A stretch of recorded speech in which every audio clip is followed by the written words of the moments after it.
right, that's enough of that. You guys know what it is. So like always, waiting on Annie. Waiting on Annie. She told me she'd be down here in a few minutes. What is up, everybody? We finally got things set up down here. Annie's gonna be like partially invisible. We'll see how this goes. I still need to set up the back, so it's all drywall and shit back here. But I wonder if that would look fine. Hold on. Yo, we are definitely back. Let me see. Fuck it. Let's get rid of the green screen shit. Let's get rid of that. How do I turn this off? Give me a second. All right. Here you guys go. You can see the drywall work that was done. All the damage has since been repaired for the flood. We just need to paint this and get some. You hope to see Annie. She's going to be coming.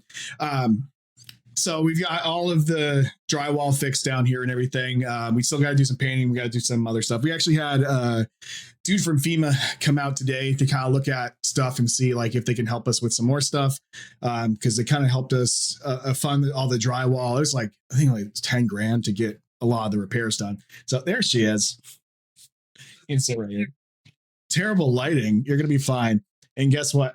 Now you don't have to listen to me yell. You just pop these in your ears. I'm still going to yell. I know, but it's not going to be as bad for you. Your ass over. Oh my God. We'll do a mic check. Make sure you guys can hear Annie. She has been down here for me when I was setting this up.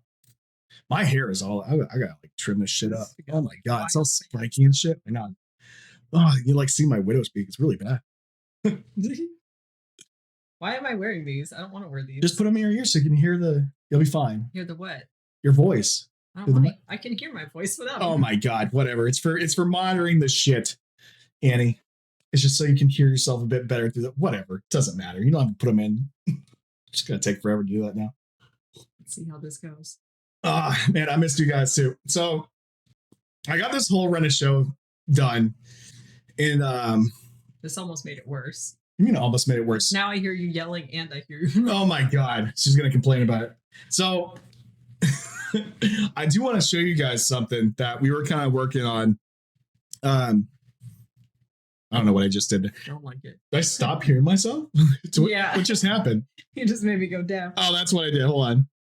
There you go. I pressed the wrong button over there. You don't need to wear them then. I just like to be able to hear the monitor through the whatever. Oh my God. She's going to distract the shit out of me. So this is going to be the new format, guys. We're actually going to hang out next to each other because everyone seemed to love our live streams when we're hanging out. She's going to be so fucking distracting. She's going to be so goddamn distracting. I know she's going to be. So I had to sit cross-legged. Feels like it's pre-alpha and we're all back together. It does. Yay. The game also feels like it's pre-alpha, doesn't it? Oh my God. Oh man. So I collected a bunch of community questions because I wanted to talk about some stuff.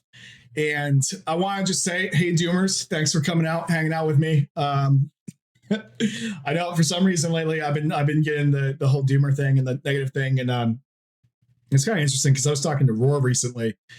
And I think there's quite a few of us that kind of feel the same way where like the game is kind of turning into something that wasn't what we thought it was going to be, like when we originally backed it. Yo, shut up, Roar. And like, don't bring me into this. And Roar was saying, I'm gonna bring you with this, I don't give a shit. Roar was saying that, like, he's kind of at the point where he just, it's kind of like wait and see what happens with it. And I was telling him that I kind of feel like I'm fighting for a game that's not going to happen anymore. I think like I've clung so hard to like some of the original Kickstarter ideas and some of those things. So that's kind of where this whole questionnaire kind of thing came about. And like, I think we'll still go through this because I did collect questions. I got some from Richie. I got some from Chibi, Lazy Tavern, Cat Stevens. Like I got a bunch of people to answer these questions. But like, part of me feels like I'm maybe moving from, I don't even know where I was. I guess like disappointed to like, I don't know if I'm moving towards apathy. Like, how are you feeling about the way that the project's been turning out? That's not like a loaded question or anything. I guess I hit the apathy point, I think, a while back. I've just kind of accepted that it's not gonna turn out really what I was expecting. I've said with Jamie a few different times, yes, it's in early development, and yes, it still has things they're working on and things, but for me, it's like watching a house being built and you're expecting a mansion, and the foundation you're seeing is like the size of a 2 bedroom, 1 bath house. And you just see it being built, and you're like, I hope they're going to add on to that foundation, add something over here, or I don't know. But that's kind of been my feel. I felt that way for a while, probably since like April or May, really, honestly.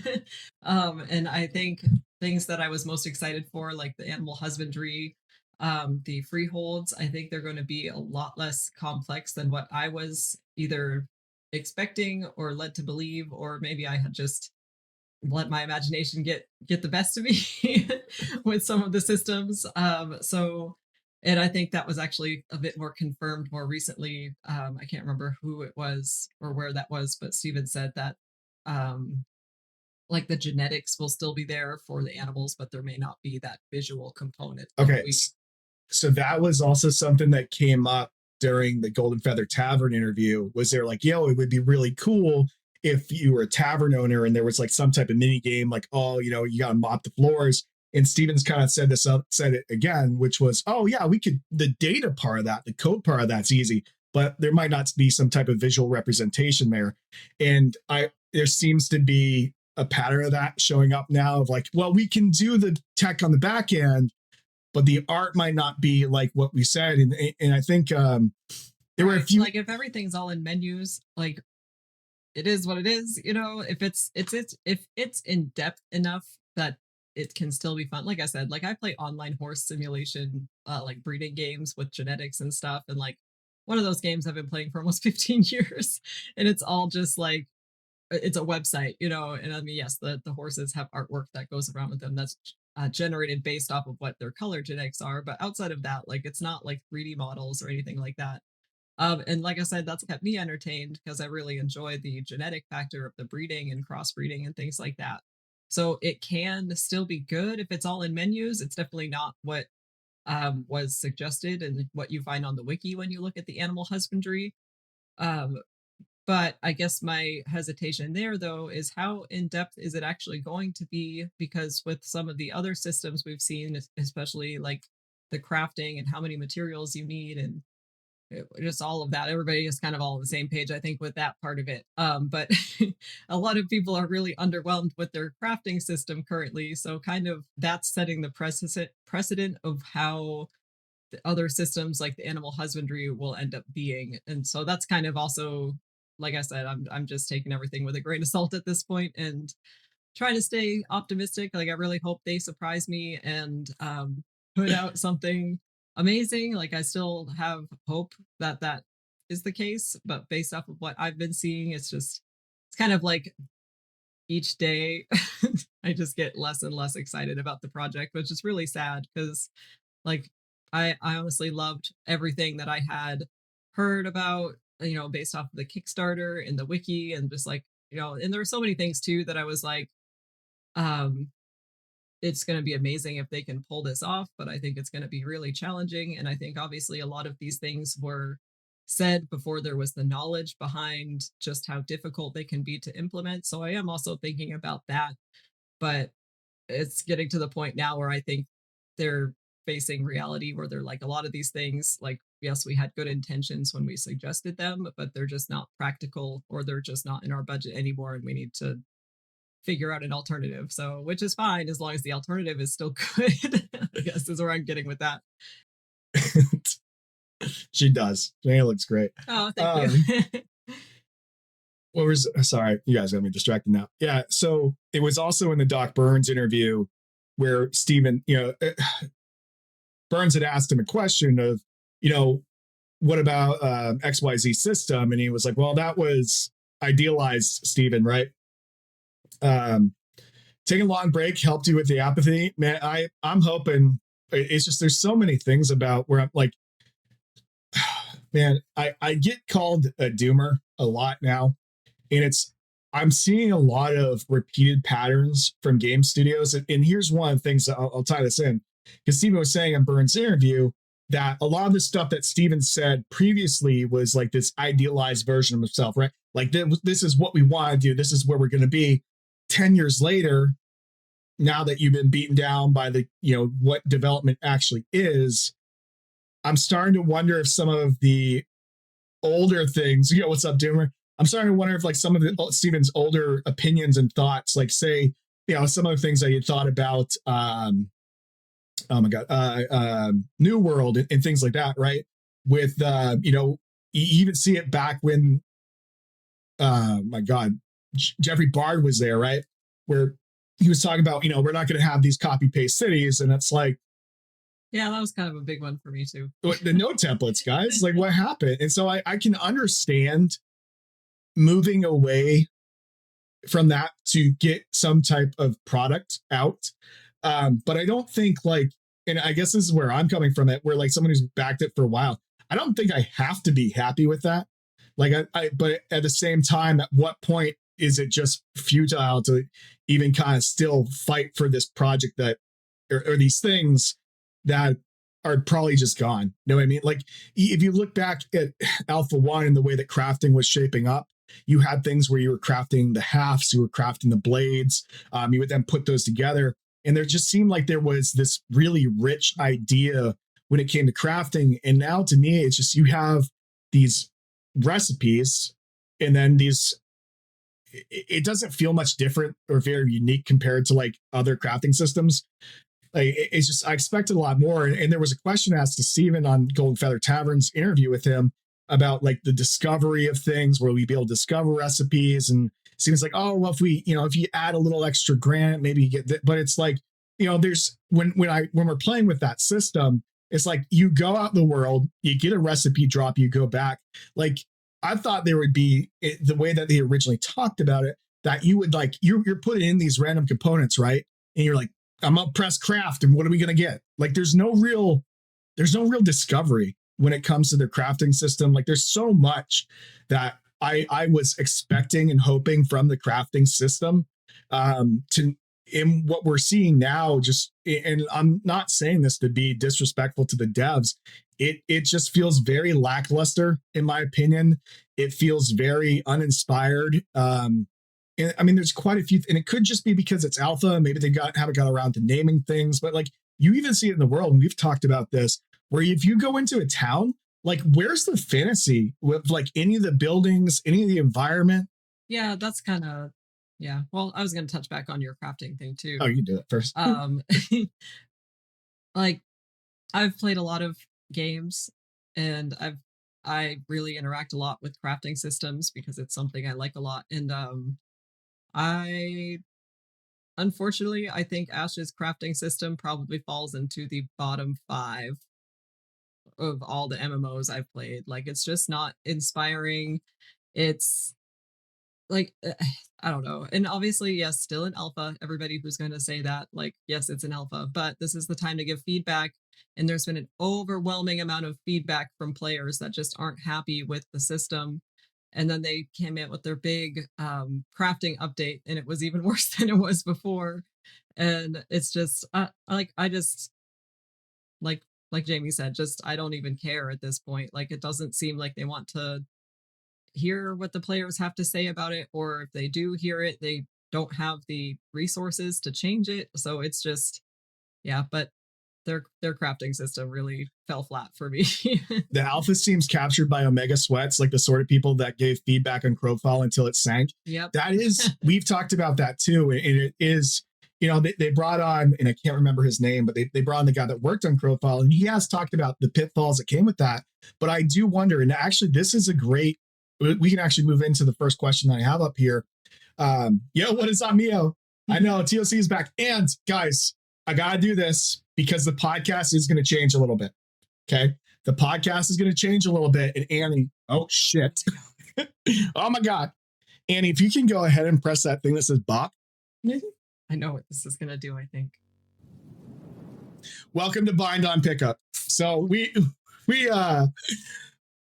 what a segue. What a segue. So the podcast is changing. We're no longer going to be Tangents of Creation. The idea is to be Bind on Pickup, which really, I'll talk about this later on because we're going to move into this other thing. So Annie, I'll give you guys an idea of what Bind on Pickup is. Annie and I have been playing games forever, right? And she's my Bind on Pickup. So we figured it'd be really fun to talk to other gaming couples or other things, and also expand so we can talk about. Yeah, it's all ball and chain. Oh my God, go fuck yourself. But it's going to allow us also to kind of branch out, do some other stuff, and talk about other games, other MMOs. Right now, we're playing PoE 2 like crazy. I am anyway. I just put in, I don't know how many hours. I would have been too. I was out of town this week. But I've been playing, like I said, like Annie's my plus. I guess we could call it what, player 2. What the fuck? What is that? Whatever. Ready Player 2. Ready Player 2. Like it was something like that. But it was the idea that we were trying to think of like names of kind of, so we could do more content and just feel like we're tied to one spot. So necessarily feel like we're stuck in a box. Yes. So we wanted to be able to do more stuff. So welcome to Buy Not Pick Up. I'm your host, Jamie Kaos, and with me as always is lovely anyways. But anyway, with that random segue, I know I probably butchered the shit out of that. We're going to move into this first question because it actually has to deal with this. And I'll let you guys who are watching also answer this. But do you feel like raising concerns gets taken seriously, or do you feel like the game's getting drowned, like that feedback gets drowned out by defenders?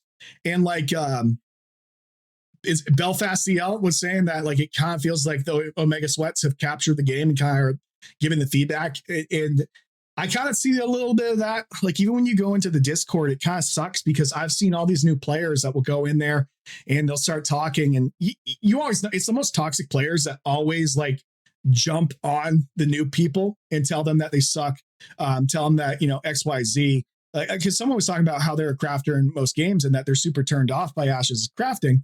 And, kind of sucks that person's voice. I mean, just the fact that almost out of a trauma response, when I was saying my feedback, I had to say, yes, guys, I know it's an alpha. Right, dude. Like, oh my tell God. me. So yeah, just the fact that is how everybody has to now like add a disclaimer to their feedback is kind of a proof of the culture right now. Nuke is saying, feels like they're still in a get our foundation right and tech working. We don't give a fuck what the players experience right now. Dude, it definitely has that vibe. And one of the things I've kind of been disappointed with, like Steven's response to some people, and I hate this response a lot, is that Steven will say that 90% of people won't care about this phase of development at all. And that like he's banking on the fact that, or their hope that by the time this has launched, this is all going to be noise and no one's going to care. And I find that interesting because I don't know another project that has been this open of development where you can see all the ugliness, you can see all the failures, you can see like, and I feel like if I were in that position, and maybe this is speaking from a place of ignorance, I would be a bit more cautious on how I approach conversations with people like that. Like when someone's saying in the Discord, hey, I feel like, I kind of feel like I was duped when it comes to the showcases. There's a lot of stuff that I thought would be ready, and I'm kind of upset that once I got in here, that's not there. And lately the response is, well, you don't know game dev. Like that's kind of paraphrasing it. But to me, I don't like that response. Like it just feels very dismissive towards that person. There's also this like kind of feel of like, we'll do it without you, which is like, how many people can you push away and say, we'll do it without you until you have no one there? So I guess that's where I'm kind of coming from it. And I get it. Like I'm going to be looked at as negative. I'm going to be looked at as a doomer. I've lost so many subscribers over on YouTube. Because here's another thing too, is like Steven's been quoting lately saying that the reason that people are dooming or being negative is because negativity sells. No, the fuck it doesn't. It doesn't. I will tell you. What kind of negativity, guys? I will tell you that I'm not negative on purpose. I'm not trying to get clicks. I'm not trying to get views from being negative. Like I literally am trying to give feedback of like, dude, this does, as someone who's been here for a long time, this doesn't feel good, or the system doesn't look good. And maybe that's it with like Nuke saying, is that like they need to get their shit together and they don't care about what the current experience is, because like you just got, they're not even at that spot. Yeah, that comment especially is just like, you're replaceable, I don't care, is kind of how that came across. It's like, doesn't matter how you're feeling now because someone in the future will think differently or whatever, or won't remember this phase. And like, it's dismissive to the players that are spending money to get into this alpha, quite a bit of money to get into this alpha and test it and give feedback. And then when that's how their feedback is treated, that is highly disrespectful to your your core fans who are actually the ones who are going to carry your game and not just come and play for 2 weeks at launch and run away when it gets boring or something new and shiny comes out. So yeah, that's Nick was saying, keep turning people away at the door and you'll have no patrons. exactly. Right. And let's see. So this was the first question. Obviously, we have that. I got a couple community answers. So grab the butt said, neither side feels heard because we don't know what type of game Ashes is intended to be. Is it sandbox or theme park? Intrepid calls sandbox just freedom to play all you want, but by the definition, old theme park MMOs were sandboxes too. That's something that I've seen. That's something that I have seen Grab the Butt talk about a lot, is that he feels like the game is very much shifting away from some type of sandbox game to being a lot more theme park. I know he was very upset about the idea of starter zones, about the Riverlands being a level 30 zone, which I'm also concerned about. Like, if Riverlands is going to be a level 30 zone, that means that Carfin is no longer relevant by the time that you get to like end it. Like, who's going to care? Why are you going to go back and do that? Why are you going to destroy the Riverland nodes if like there's nothing of value there for a high level player, unless I'm missing something? Because it even seems like a lot of the low level materials are being taken out of the crafting. So I'm also confused. I'm very confused on why we even have zones. And to me, that feels like maybe they couldn't figure out the design for that in this, because like in my head right now, Ashes is in a spot where it seems like they are trying to push forward. They even recently talked about how they were going to talk about beta, but end up not talking about beta during the live stream. And that's kind of concerning for me because, like, man, I don't know. I don't know. I mean, I guess November is going to give us a rough idea of like how things look, but I don't know, man. They're not going to get more eyes on the game than they already have. That's kind of where I think too. But they're going to try their marketing thing. So. Like this game is a niche within a niche, and you already have a decent amount of people following it, all things considered. Like at launch, who are you hoping to grab? Like Fortnite players? Because that's not who's going to play this game. Well, and Twitch Colombo said, when I realized Steven is making Lineage 2 and UE5, I said I'm out.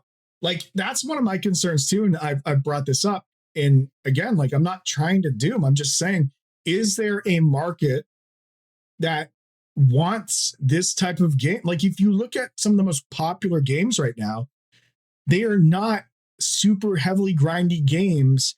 And I'm not saying that Ashes needs to be popular, it needs to fall on a spot, but like, for the longevity of the game, there has to be some type of market there big enough to sustain it. And to me, I'm like, are you guys going to be able to do more than one server? Like, maybe the mega server is just, maybe we just have one server now. Like, I don't, or is Steven, maybe Steven doesn't care and he just wants his private server. Like, I don't know. I'm going to move on to the next one. So Mana was saying, unless it's a major issue like RMT or cheating, I don't think they care too much. It feels like we already know what we want. We just want to hear your thoughts on this, but won't be making any major changes that 99% of the community wants. It does feel that way. It's kind of like they just want to make their changes and listen to the feedback that validates those changes. And unless it's like I said, 99% of the community wants a change, and it really depends on what the change is, that they're not going to do it. I think they need to figure out what they want to be. And frankly, I think they need to stop trying to change. I wanted a game where PvP is always a threat, is meaningful, and has social impact. You don't know. Yeah, I mean, honestly, the PvP to me currently, as it stands, kind of just feels like I'm in a COD lobby a lot of the time. Like, my favorite thing was Vira Phase 1. And I think it was the community that we had in it that made it feel really good. There were a lot of people that played the game highly diplomatically. And like, when wars broke out, it was a big deal. Like, it was a big deal. And typically on Vira at 1.0, when a war broke out, multiple people popped off. It was almost server wide. And you know what the difference is, though? Phase 1, we still had all our RP players. Right. Phase 3, we just have the sweats. And I know there are still some RP guys, but it is sad. Like, there's a lot of communities that are gone. I know, oh my God, Loreforge. Yeah, World War Vira. Loreforge, sadly, I believe they shut their Discord down. Like, they're gone. I was talking to Azri, and Azri is saying that happy hour was ended. So they not only did they end their podcast, but they also ended their Discord. They ended their guild, which it sucks seeing some of these people kind of getting pushed out of the game. Like I recently killed my guild off too. It was honestly, I feel like we didn't have the systems and tools that we needed, at least for like mid-core players. And again, like this could all be stuff that's, due to alpha. Maybe we had poor understanding of what we were getting into. But I will say that you still have the chaos tag. Too. I will say that, moving from phase 1 to phase 2, I felt a significant slowdown in development pace. And that may have been because the NDA testing felt so rapid because we were just getting update after update. And they were big. They were massive changes to the point where I thought they had years of shit like backloaded. That way they were ready to go. And then as we moved into the actual testing, it felt like it became a significant grind. And I think a lot of that has to do with some of their back-end tech. I think it has to do with the dynamic gridding, a lot of things just not lining up for them. I will say that during one of the first NDA tests I did, we were supposed to be testing the replication graph. And it seemed like when Steven got into voice, he seemed very disappointed, like very down. Because I think they were really thinking they were going to nail it. and it just didn't happen. Little does Jamie know his guild still exists despite him, and we're just waiting for him to ask us to come play something else. I know. True. Yeah, no. Jamie tried to. The community is still there. I know. He's like, and he thought we were going to go somewhere. Huh. I know. There are people still there. Listen, if Ash is still, if it ends up being really good, and I'll eat my words, dude. I'm not. Oh yeah, I am happy to be proved wrong. Right, I'm happy to be proved wrong. I want to be proved wrong, guys. Like I don't. Right, I don't dude. want this to be the reality. We've followed this game for almost 10 fucking years. My heart quite a bit. So. Yeah, no, like. I mean, we still talk about it. Like when life was getting rough, it was like, at least we have Ashes to look forward to. And now it's kind of like, that's bleak now too. Yeah. I mean, that was like, Annie and I, we were joking because as we were going through all this flood stuff, we'd go on walks and we still talk about Ashes every day. Maybe in a bit more of a negative tone or a bit more apathetic tone than we used to. But we just talk, like, we still care about this project. I mean, we've been following it for, we had 2 less kids when we first started following this. She was pregnant with our second child when we found the Kickstarter. And we've been here for a long time. Like we've been following it for a long time, and it's just not really shaping up. And it's not just to do with the alpha. Like, I think like that's where a lot of people get things twisted. And I got to put this out there too. There's 2 sides of this, right? There is the gamer me that is frustrated with the live service, right? There is the gamer version me that is, I hate the live ops side. I wish they'd just fucking take it down, move everything to PTR. And then there is the tester side of me, right? And the tester side of me wants them to slow the fuck down and give us the things that they talked about giving to us in the Kickstarter. And I think that's like, what were my expectations of the game would be? So I was I fell in love with Arcade following Ashes, right? And I expected it to be a lot more Arcade than Lineage, I think is where I was coming from. I just kind of expected it to be what they said it was going to be. That too. Like, I mean, there's a lot of stuff I was expecting there to be a dynamic world that, like, depending on which server you logged into, had completely different stories and like parts of the world built up than others with the nodes, and like each node layout was going to be different depending on how the mayor decided to build it. It wasn't just going to be a template. And like the in-depth animal husbandry, especially, as well as the in-depth crafting.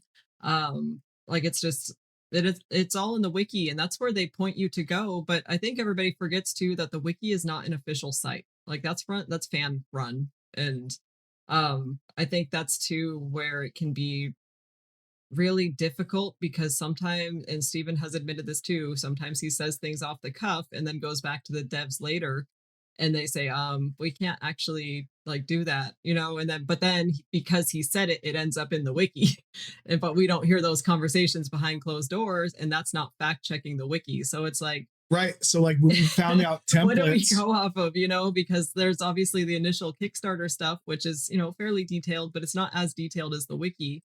But then we're always directed by Intrepid to go look at the wiki, and I don't even think they know most of the stuff that's on. And not that I'm saying they don't know it, but I'm saying like I said, there's all these quotes and clips of videos from things that Steven said, and like we take it as fact because we don't know anything else, and then that sets the expectation. We're just said now that settlements aren't balanced. The same settlements are always going to be leveled first. That when Steven said there will not be content parity between the different nodes, I don't understand, because I feel like we all can see that the nodes that have the best POIs and the most concentration of POIs are going to be the nodes that always level. And that's upsetting. Like, and here's the thing too, right? Because in the Kickstarter, they talked about how, yeah, you could level up a node. And here's the thing. Okay. Because I was watching an interview from PAX. And Steven had said that you'll be in the world doing things, and you won't be able to see the node, and the node will just appear after a period of time. We know where every fucking node is, guys. You see them all on the map. Yep. That's changed. You can directly go, I know this is where Miralith pops. I'm going to Miralith. Where's the discovery? Bro, where is the discovery? So that's kind of disappointing. So when asked, like, it's a whole lot of static versus dynamic. Yeah, like what did we think the project was going to be when we first followed it? I mean, like I said, like you might be leveling up a node that's nearby a I think Angel Discovery is out the window with the game that is open alpha. But see, it's not even that. So like when in Alpha 1, there was some discovery, right? Like you found, and I guess this is what I mean. Like, obviously, we're going to find it playing. However, there were jumping puzzles in Alpha 1. There were fun quest lines in Alpha 1. There were really interesting, like, POIs and stuff in Alpha 1. Like, I have quests that I remember from doing from Alpha 1 that made me laugh. Boundaries, though, for the nodes. Huh? I remember. Yeah, we can still see the boundaries. I think, too, they got to figure that out because it's so ugly. And I don't know if, like, that Cork's ever going to, like, hopefully, at some point, they figure out how to do that, but is it too late for them to go back to Alpha 1? And I think, okay, see. Switch back to UE4 and pick up their old project. And this is where I kind of, when people are like, well, with expectation setting, right? Alpha 1 set a lot of my expectation. Like Alpha 1 set a lot of my expectation of where things were going to be moving forward. And a lot of times, like Alpha 1 had a lot of soul to it. Like it felt like, and this is what I was saying when I was talking to Roar, where I feel like I'm fighting for something that doesn't exist anymore. Like I liked the initial idea of crafting that was in Alpha 1, even though it crashed your fucking game, right? Like I liked that initial thing. Sieges were great. We like the castle sieges were really cool. Like we had siege vehicles already. There was a lot. And again, they can add these things later, but it's just like I'm waiting for it to show up, because like we had 3 world bosses in Alpha 1 where you were fighting over these different dragons. If you killed the dragons, you would get a world buff, and then you'd be able to bring that over to that castle siege. There were, what happened with that? In Alpha 1, there were castles that had bandits in it that have relics in there. I don't think we could take the relics at the time. We have seen relics enter the world. But like, again, a lot of the stuff's just through window menus and stuff. Just as close to the game. Well, I'm looking forward to it. Just keep an eye on it. You haven't even logged in P3. I have, and then I just get frustrated. And like I know part of that's on me. I definitely played way too hard. Should not have tried to run a guild during the game, during the alpha. I really thought we would.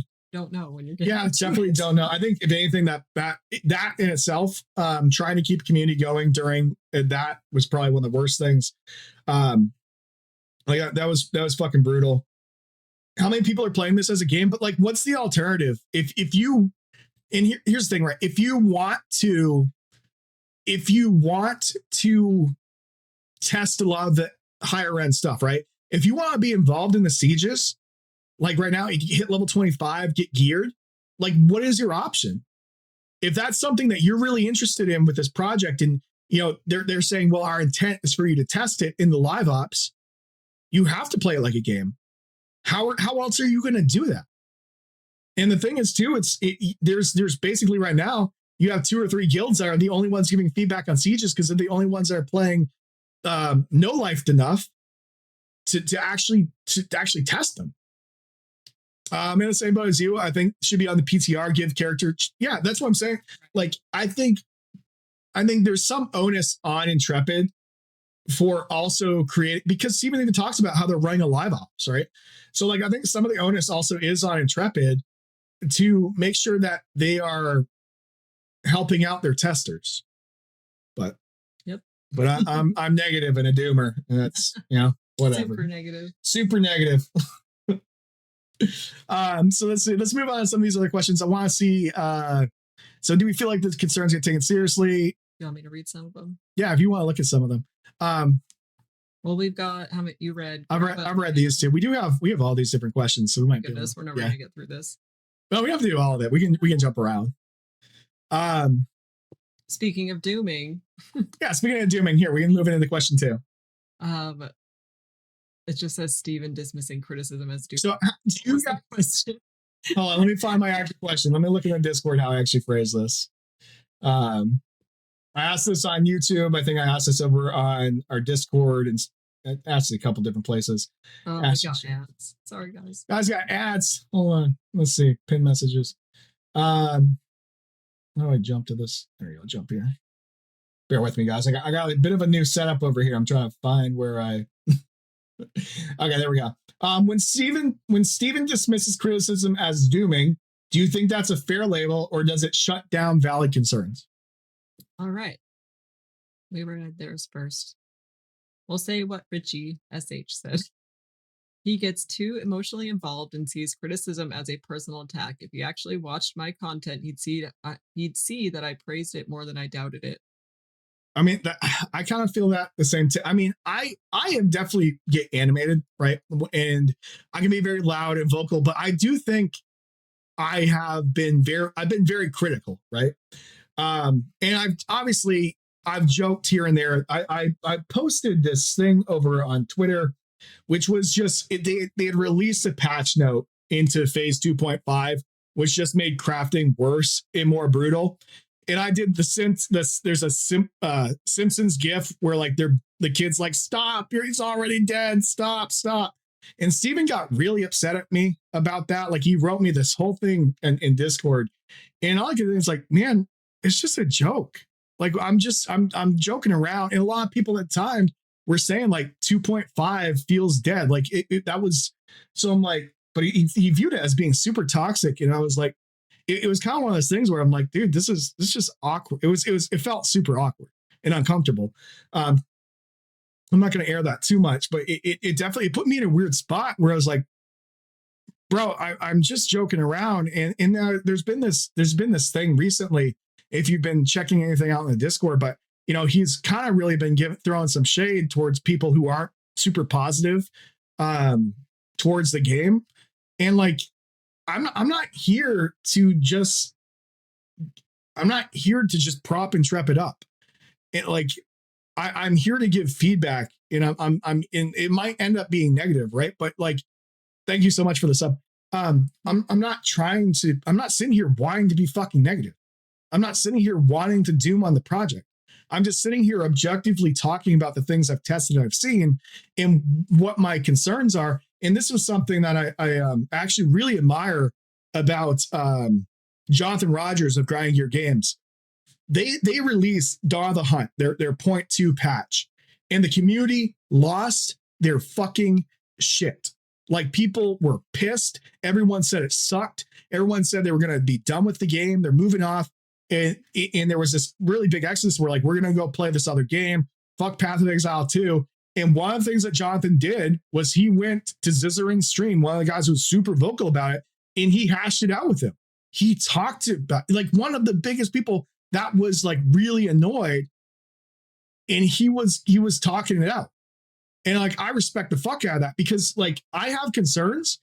And Steve, and in that DM where Steven messaged me about my joke on Twitter, I put out a huge fucking block of text to him saying, I don't know what I'm supposed to tell people.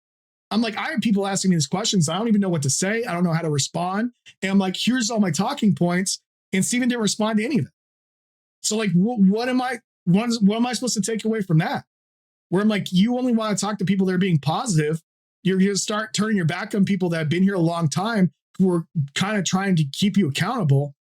Like, I wouldn't say I've hit narc levels. As much as people want to joke and say that I've hit narc levels, I'm still here giving what I feel is valid feedback towards things like, like copy paste templates is not good. And if that's where they're headed, like we talk shit about New World, why is Intrepid safe from that criticism?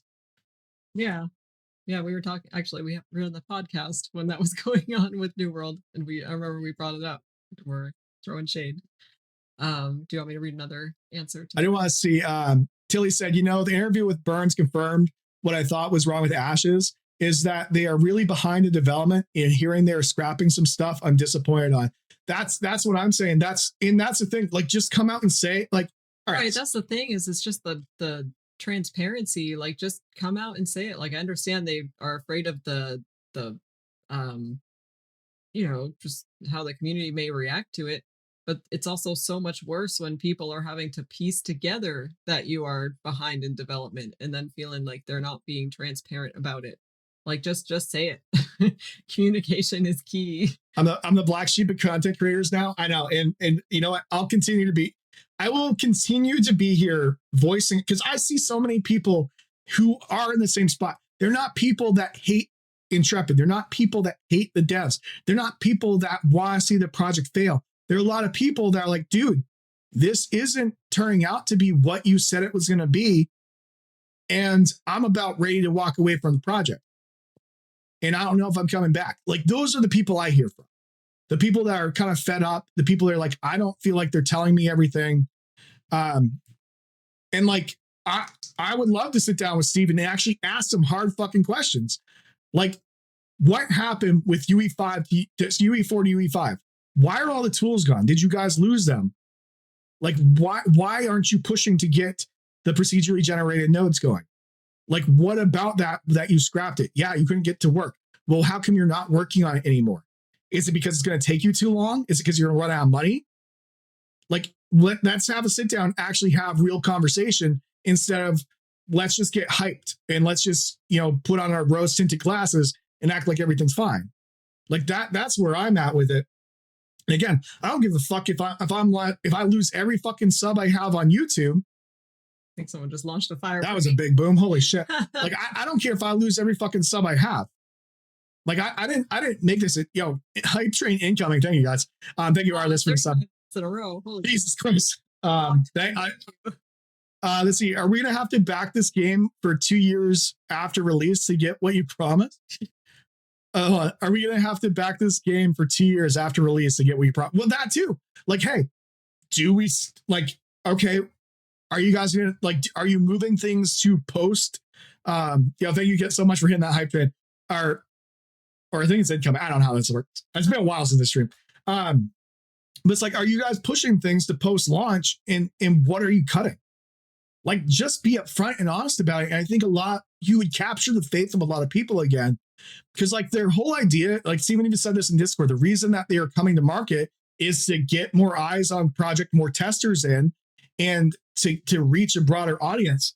And it's like, where's the thank you so much for the subs.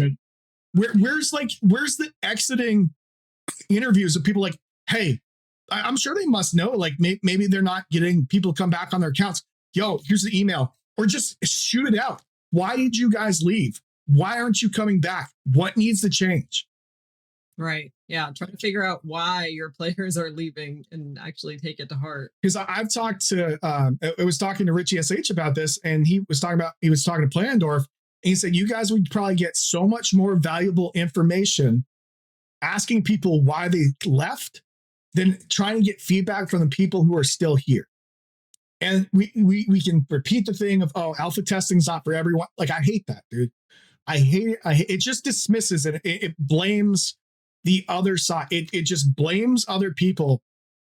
We are not players. We are test bros, right? A lot of us are, dude.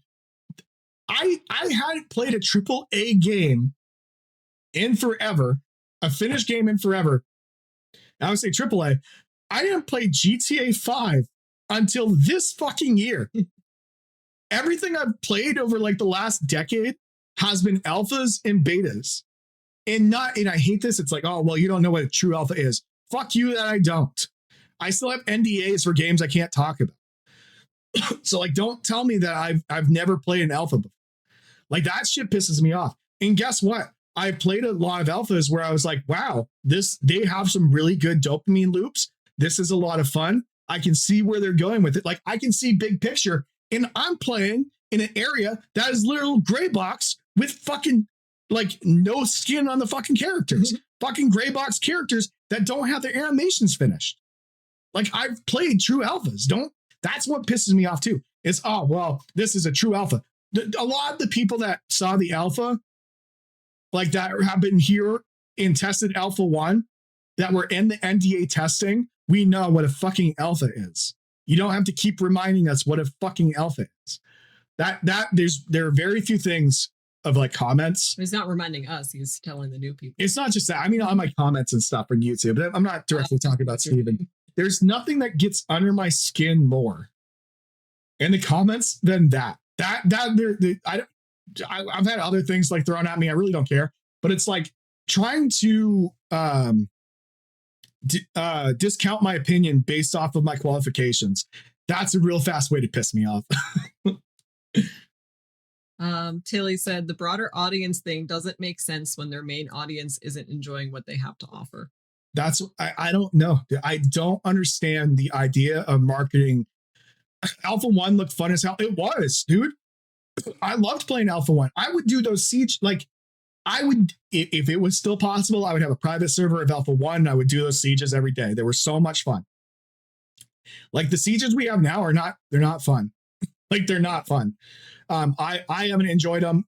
Almost every single one has seemed like a clown show, to be honest. The whole thing with like Aura content denying and that whole thing, that was kind of, that was a huge mess.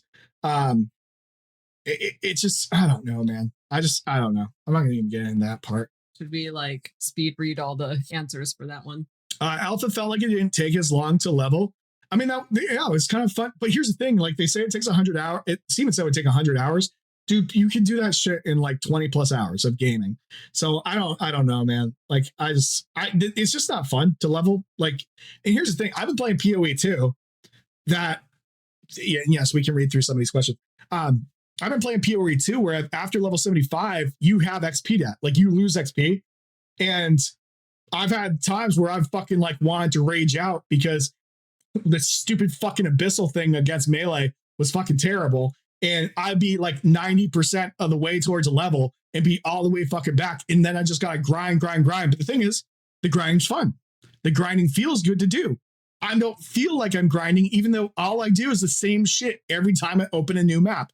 I go in and kill all the monsters. I pick up all the loot. I turn the loot into currency. It's the same fucking loop. You do the same fucking shit over and over and over again. The only difference is it feels good. I'm not looking at my XP bar to see if I'm about to hit my next level. Whereas when I'm testing in Ashes, all I'm looking at is my XP bar. Like, fuck, am I ever going to hit a level? This is fucking terrible. It stinks. It's fucking boring, dude. That's my biggest complaint is that the game is just boring. Like the test is just boring. What Mr. Bootstrap just said, wasn't this game supposed to be niche? If it's going to be marketed towards a broader audience, isn't that going to lose the niche audience that first backed it in? That is, bro. I don't even know. I don't even think that they realize that they are in a niche product. Like I feel like they think there is a very big audience waiting for XP debts, waiting for grinding mobs, waiting for high risk, low reward, but sometimes no reward. Like I feel like they think there's a much larger audience there. Did I grow up playing MMOs? I'm assuming not. I mean, you would assume like Annie's first game was Ultima Online. So what do we want to 8 years old? What do we want to consider as MMOs? And then RuneScape, and then World of Warcraft. Oh gosh, there's so many I've even forgot. And I will say, don't even exist anymore. Name an MMO. I played it. So then Korean MMOs. There's a lot of those I don't really care about. Do I want to play EverQuest in 2025? Absolutely fucking not. I'd rather punch myself in the fucking dick. I don't want to play EverQuest in 2025. There's a reason why there's not a lot of people that are playing fucking Pantheon, because no one wants to play EverQuest in 2025. Now you might. How Relaxed Ranger? How old are you? Because I'm going to tell you, there's probably a lot of people that think they want ashes that are going to age out and aren't going to be able to play it anymore. I'm judging the game super harshly when it's an alpha though, but I also played alpha 1. You're coming in here really late, dude. Missed the first one. You missed a lot.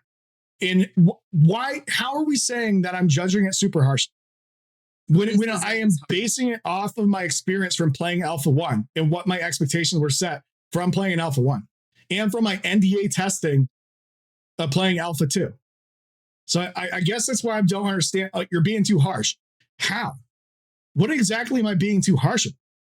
When I say that the crafting feels uninspired and I like the version in alpha 1 better, how is that being too harsh? Now that you're gone, I have to get up to my own antics. Oh no. Yeah, okay, repeat alpha again. Keep telling me that's an alpha. When we get to beta, are you just going to keep fucking saying it's a beta? Like, at what point do you think that it's okay to give fucking feedback on the product? Like, at what point? Once it's launched. Is it once it's launched and you're like, man, I really hate that they have copy-paste nodes. Man, I wish someone said about that in the alpha. Like, at what point do you find it acceptable to give feedback on the systems that they're presenting and the fact that they are cutting different pieces of that content? They've already cut out one node level. They've already made it so that all nodes at level 3 start with apprentice buildings. Maybe the rage bait did work, but I'm saying at what point? I mean, it's like people view it as mad. I'm just animated. I don't give a fuck. Excitable. Excitable. But like, what point? At what point do you find it acceptable? So only for a minute, going to bed at this time. Oh man. I think it depends on what older folk intended to do in this game. I generally would enjoy just being a workhorse, helping the greater good with building settlements and arming our PvPers. I think it can appeal to more than just hardcore PvPers. It depends, right? It depends. All right, man, check it out tomorrow.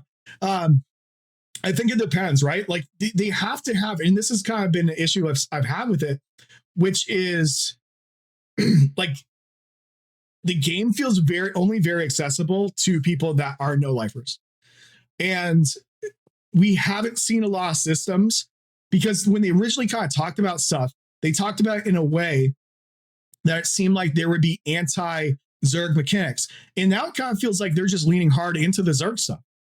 And maybe that's another system that they can't figure out. So instead of moving away from it, they're just going to lean into it. And again, if that's the case, just say it. Just say that's what you're doing.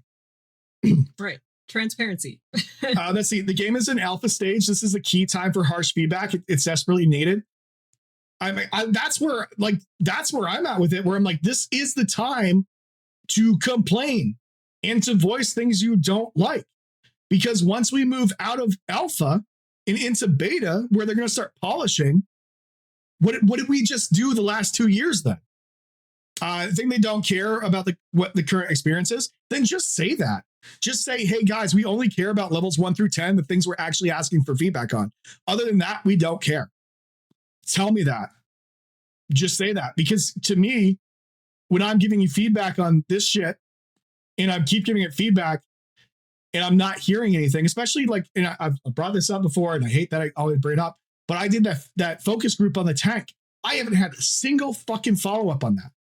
Nothing's changed on the tank to make that feel like any of that was worth my time. Like, that's the thing too. Like, a lot of your testers are providing their time to you. Respect that. Respect the amount of, there are studios that would fucking kill to have the audience you have. Respect that audience. When there are people telling you that something doesn't feel good or we're voicing concerns, don't just shut down the conversation. Let's talk about it. Or shut it down and alienate the people that have been here the whole time and see how that works out. Well, yeah, time is the only currency you can't get more of. So when it's not being respected, doesn't feel good. So here the grappling hook works now though. So the grapple does work for PvP only. PvE, it still has issues. Oh my God. Like that was a very tone deaf moment during that dev stream where they're like, it's just not a priority. Man, it's like, unless it's something that really affects, a player experience. And it's like every tank main was like, what the fuck did you just say? I'm like, it affects every single tank. I wonder if they're waiting for poor Bucky to have more free time to rework older classes. Dude's making some good stuff, apparently. Dude, but here's the thing. Are there only like 4 or 5 main devs that work on the game? Like, I don't understand. Why are they always moving the same people to different departments? Like, if there's 2 in... I'll leave that one out. I'm not even going to jump into that. Triple Cure saying, like I said, Steven has to stop playing the game with the dev mode on, have him feel the grind. Right. But maybe they don't care because they're like, oh, well, this isn't even close to the experience that we plan to have. And it's like, well, we don't know that. Like, it's, you guys will ask us. Demons earlier said, I forgot who said it, but it's hard to tell what is placeholder and what is intended gameplay. And that has been a huge pain point for a lot of testers in this, where suddenly they realize something that they just assumed was placeholder because it was very static or uninspiring was actually intended, like the nodes. Well, and that's the thing too, right? Because I've said that a lot. I've said I don't know what to give feedback on because I don't know what's important. I don't know what's placeholder. And I even had Steven was in the Discord. He's like, well, what's something that you didn't know was placeholder that was? I was like, the fucking node templates. I thought that was just there until you guys got the node generation tech up. I didn't know fucking idea until he finally said it on Lazy Peon's interview. And I was like, why the fuck am I finding this from a third-party source? Like that was frustrating. Like, that feels like something that should have been that should have been communicated. Like, hey, templates are the new way we're doing this. I feel like Steven was in this. Oh my God. I feel like Steven was and is new to this dev thing and he's making a lot of mistakes. With that said, though, I had more fun in phase 1 than phase 3. Phase 1 was a lot of fun. I loved phase 1. As awful as some of the experience was, the rubber banding. I think part of the reason why that was also fun too was it was only 3 days. I think as we got more and more days, it showed how much work and how little was actually there. Because if they were still doing 3 days a week, I don't think I'd ever be this upset. That's true. It felt a bit more exciting to log in and have that time to. And it's all new. Yeah. Yeah. Probably just ignorance is bliss. I mean, that's part of it too. From what I heard. Because when we first got in there, we were assuming that everything was going to change pretty rapidly with systems and whatever based off of the roadmap they gave us. So. Yeah. Oh my God. It's roadmaps. Oh man. That turned out that was something, right? Man, I tried fighting for a living roadmap, but I that didn't really go too well. It's just like, never mind. It's not even worth it. All right, let's move in. So for question 3, does it feel like, let me find where question 3 was. Question 3 was, looking at the alpha so far, do you think that systems, and you guys can answer this too, looking at the alpha so far, do you feel like the systems, religion, trade packs, husbandry, etc., are going to feel as deep as presented, or do you feel like a lot of the systems are being scaled back? The reason I thought of this question, and the reason this came up, was, again, it was listening to the Burns interview, and one of the things that Steven said was that for the religious side of things, that there's going to be these shrines, right? And the way that you get a lot of recognition or whatever is to bring your trade packs to the different shrines throughout the world. And I'm like, that's just more grind, dude. This is just more, it's just moving a trade pack, but like, it's just more grind. And I'm hoping there's more on top of it. But I was like, God damn, like everything in this game is just a time sink. Did you move to question 3 already? I did. I moved to question 3. We need to actually read everybody's responses. We don't even read everybody's responses. We spent so long on community feedback. All right, hold on. Okay. We'll do that for this one. Let's move along. Okay. Do you want, which we've done Richie, like Chibi answered on this one. So for the systems, just the systems feel like they're being scaled back. Chibi said, I think it shows growth. This is his first game and I'm glad he's learned some things can't be done. Wait, hold on. Question right? 3? Yeah. Looking at the alpha so far, do you think the systems feel as deep as originally presented, or it seemed like they're being scaled back? Hold on. Do you think that was the right question? I think that lined up wrong. Hold on. Right answers, right questions. Hang on, guys. That was for question 3. Okay. Yeah, that was her answer. Okay, that's the right. Okay. Okay. I feel like that didn't line up with that one. But, in a weird sense, I like grinding games. I think there's something mentally rewarding to being able to log in for an hour, grind some, make some progress, and feel accomplished. Do you feel like in an hour of logging into Ashes that you make progress though? Because that's like where I'm looking at it. I definitely did not, especially because I didn't have the time to get into a group. And I feel like most of the time I ended up logging out with more experience debt because I couldn't do things by myself than I actually made any progress.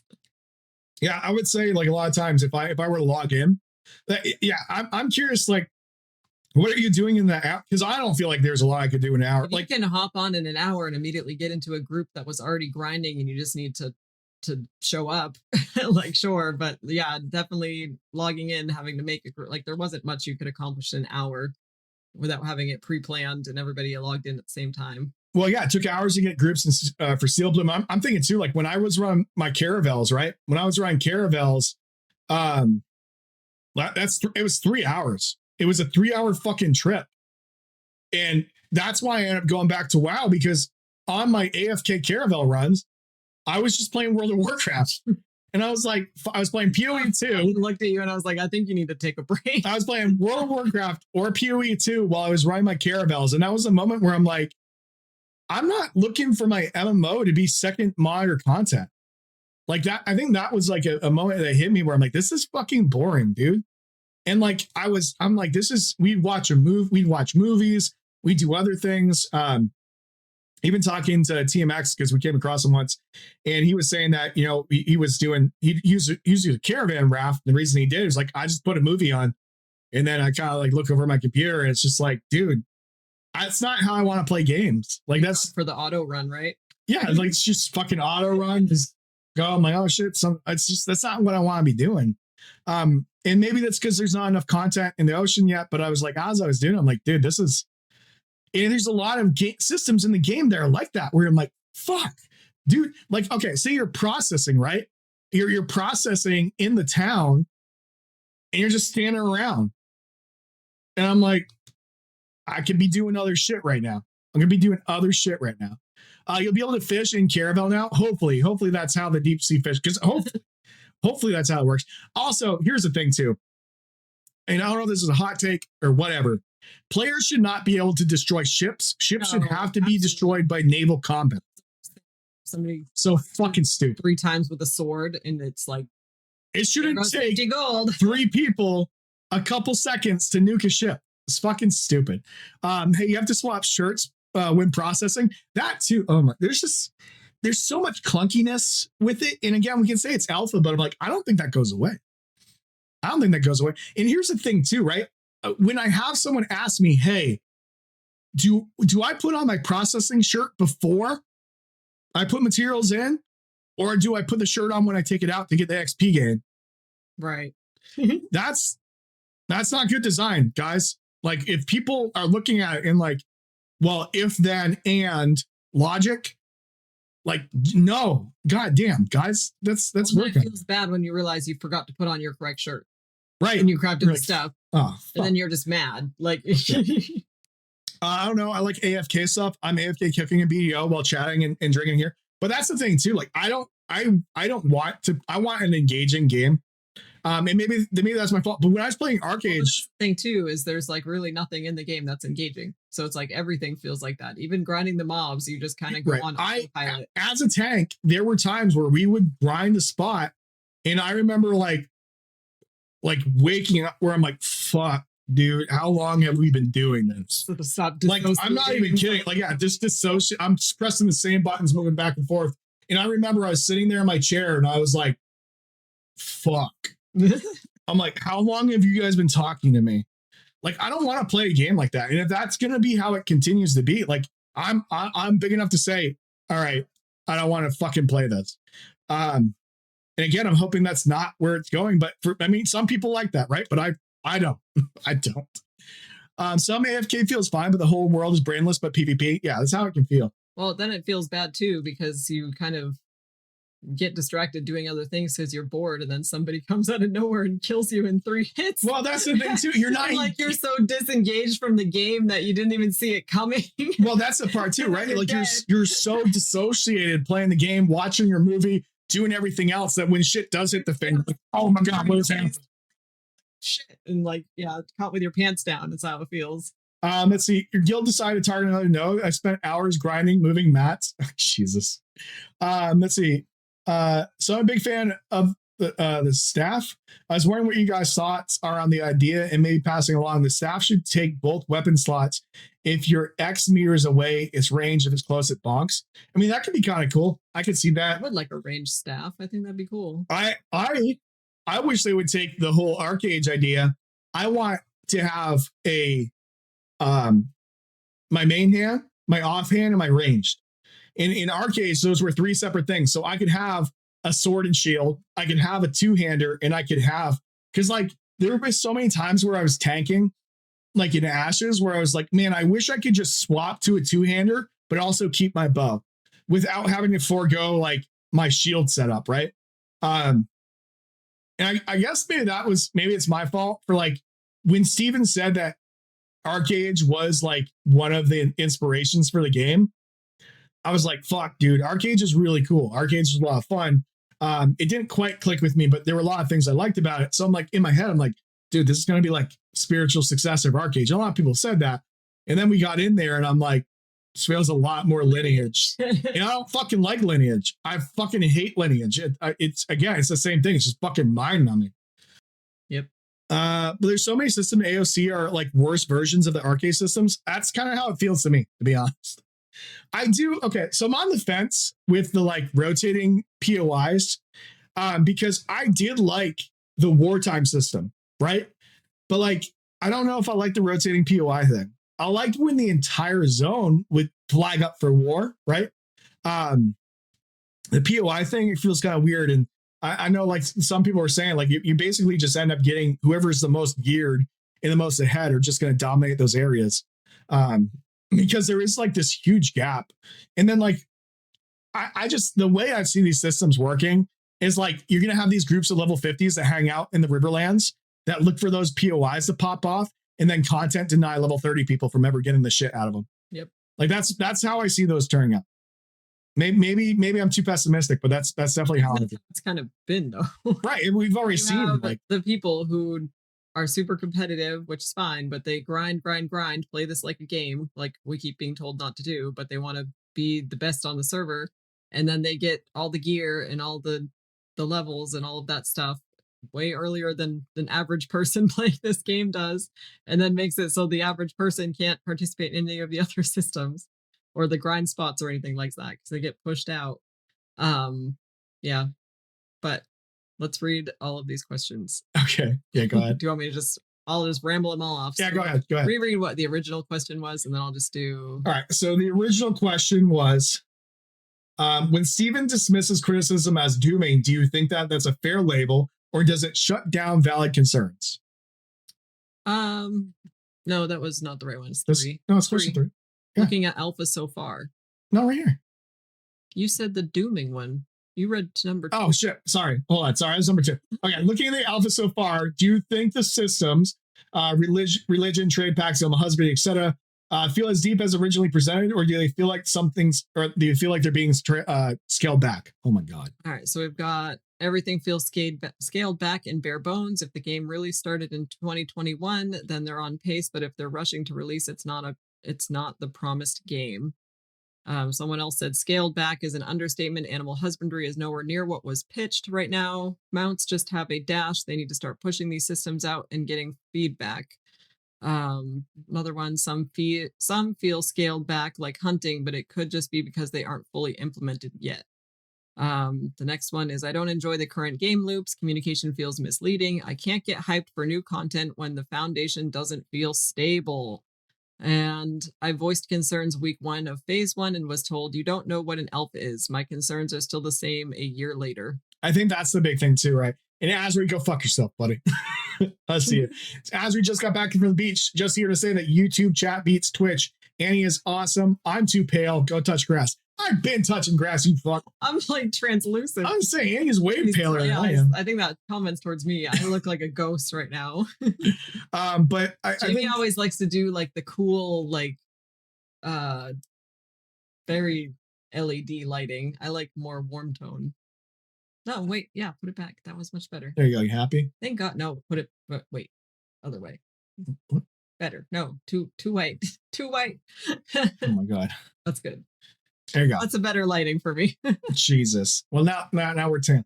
And I will say, okay, so the person that said I voiced concerns week 1 of phase 1, it was told you don't know what an alpha is. That person right there makes video games. They have made games and they were told you don't know what an alpha is. That's why this community can piss me off sometimes. Let's see. I've always been generally positive, but I saw my most recent video. I was wondering what was the breaking point. So I always said, because people would say that I was a fanboy and all these things, and people would get into the arguments about the key sales, again, the arguments about XYZ. And I always said, I don't care about those things. The thing I care about is the game. And that's what I'm going to give a lot of critical feedback on. So right now, I have been testing over a year. Some of these systems have deviated greatly from where they were in Alpha 1. They've deviated away from what was presented in the Kickstarter. And I wouldn't say there's a breaking point. I'm just giving critical feedback on the state of things based off of, one, the expectations I set when playing phase 1. Templates. That was his breaking point. No templates probably were a breaking point for me, to be honest. When I learned that they lost the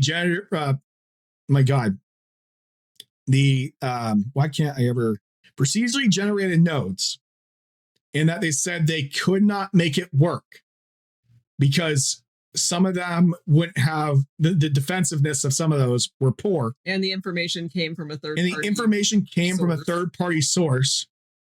That really upset me. That pissed me off. I think that was one of the things that just fucking pissed me off. Because in my mind, that was a placeholder system. That still feels like a bullshit placeholder system. That was not what was talked about during the Kickstarter. That was not what was talked about in 2019. And I remember watching a Lazy Peon video, and one of the things that Steven did when he talked about it, answered, was a forehead touch. You guys know what that means for body language when people touch high on their face? It's an anxiety response. Saying, shit, probably should have talked about that. Like that was a thing where I kind of see it in Lazy Peon's face where he was like, oh, because it seemed like he was excited about that system too. And maybe I'm wrong. Maybe I'm reading all of that wrong. But I like to say I'm pretty good at reading body language for the most part. And so that was one that was pretty upsetting. That started to put some cracks in the armor, I think, for me, of where I was like, shit. Yeah, what else have we not heard about that? Yeah, it was like, okay, if that's not placeholder, what else isn't? Yeah. And then to find out more and more, it means they're stressed. Yeah, I could see that too. Yeah, it's anxiety, stress. You're touching up here because you're like, fuck. And you can see it, like, shit. And it's just, I feel like there's a lot we're not being told. Like, I would respect Intrepid a lot if they're like, listen, we fucked up switching to Unreal Engine 5. It's a mess. We are bleeding money. We're running in the red. I don't have the money to fund this. I don't have the money to fund this. We need to get this out. We got to get some money going.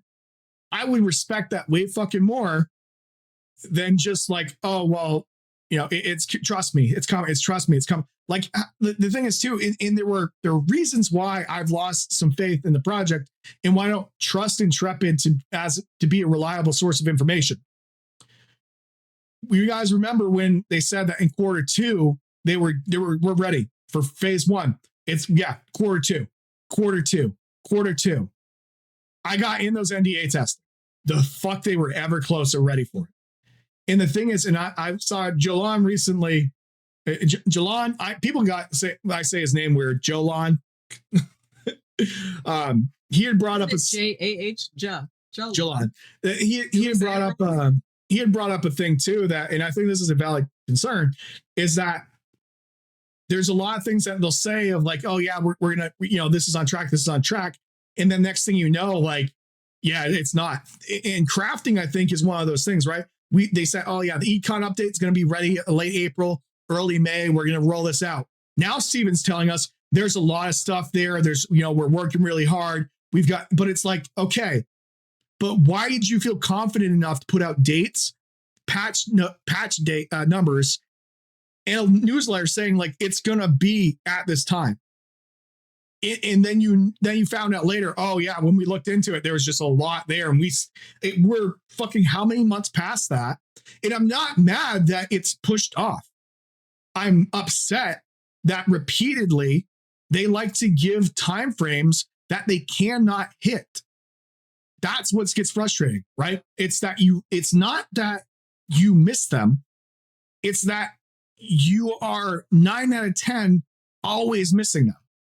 Always missing the deadlines. So one, that seems like there's either some type of miscommunications going on there. There's some type of breakdown of communication. There is an overconfidence to deliver because so far they haven't been able to. And like, Summoner is supposed to be hitting the PTR sometime this month, correct? We are halfway through the month.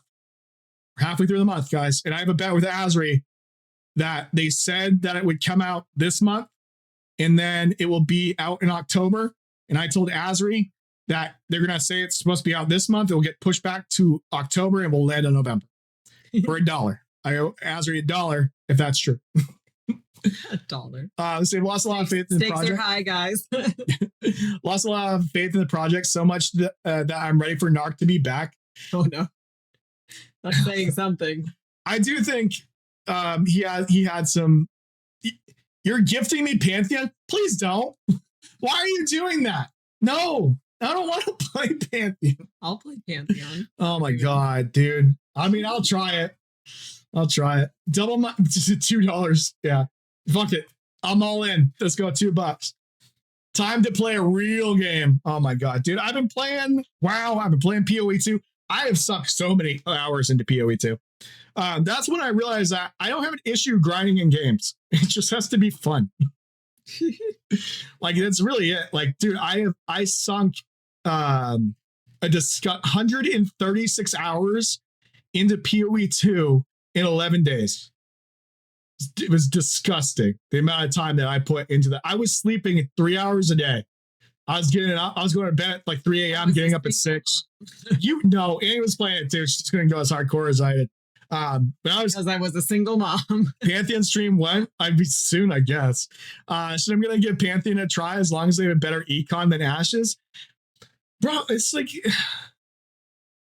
even when Steven answered the econ question on the Golden Feather Tavern, I'm like, bro, are you not understanding what people want from the econ update? Like, he's talking about the different tiers of gear and stuff, and that's fine. But it's like, brother, people just want to be able to craft shit, and they want it to feel good. Like, that's what people want. I don't give a fuck about your 3 different tiers. You sucked on what part of PoE 2? What was I sucking? What? I said it. What? Fuck off. But it's like, dude, they just want it to feel, the people want to be able to craft their shit. They don't want it to take 8 hours to make a shitty sword and then get a drop that's a little bit better off of a mob. And holy fuck. All right. We're going to talk about the bug? We're going to talk about the bug, because what the fuck? That was the biggest gaslighting that they have tried to pull during this whole fucking thing. I'm sorry, but you are not going to tell me that you are not going to tell me that you have something in your patch notes and then turn around and tell me it's a fucking bug. Bro, I don't know if you think we're all fucking stupid, but we read the patch notes. We saw vendors were added. The fuck? And here's something that's also frustrating, right? Because a lot of people had started to complain about the lack of gear drops, they caved and they gave gear drops. And then people got pissed. So then they rolled back that change. But guess what? All the people that grinded out for the gear drops still had the gear, which all you did was just made it so all the hardcore sweats got even further than everyone else. Like, what the fuck? I said January 2026 release. Don't forget it. Oh, God. Bro, That's scary. I would love to say that that's wrong, but I hate how many people I think that 2026 beta. There are a lot of people right now that are like, they're shooting for a 2026 release. And I've heard that from a lot of other people. I'm hoping your chat isn't showing up, by the way. My chat's not. The little bottom chat thingy. Well, where did it go? Let me see. Let me add the source. Let me see. Let's see if we can fix this now that browser add chat. Is that the right thing?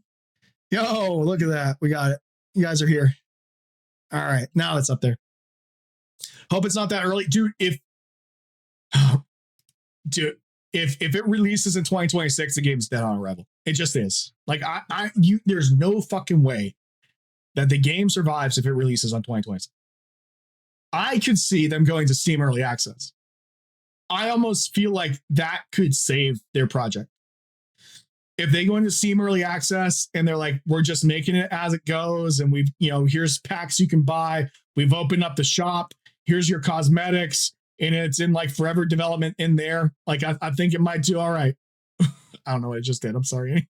You lost all the stuff. I lose all this stuff. All right. Do Baldur's Gate 3? Yeah. I mean, that's an option. What did Azri say over here? Let's see. Just about top Kickstarter for that game? No shit.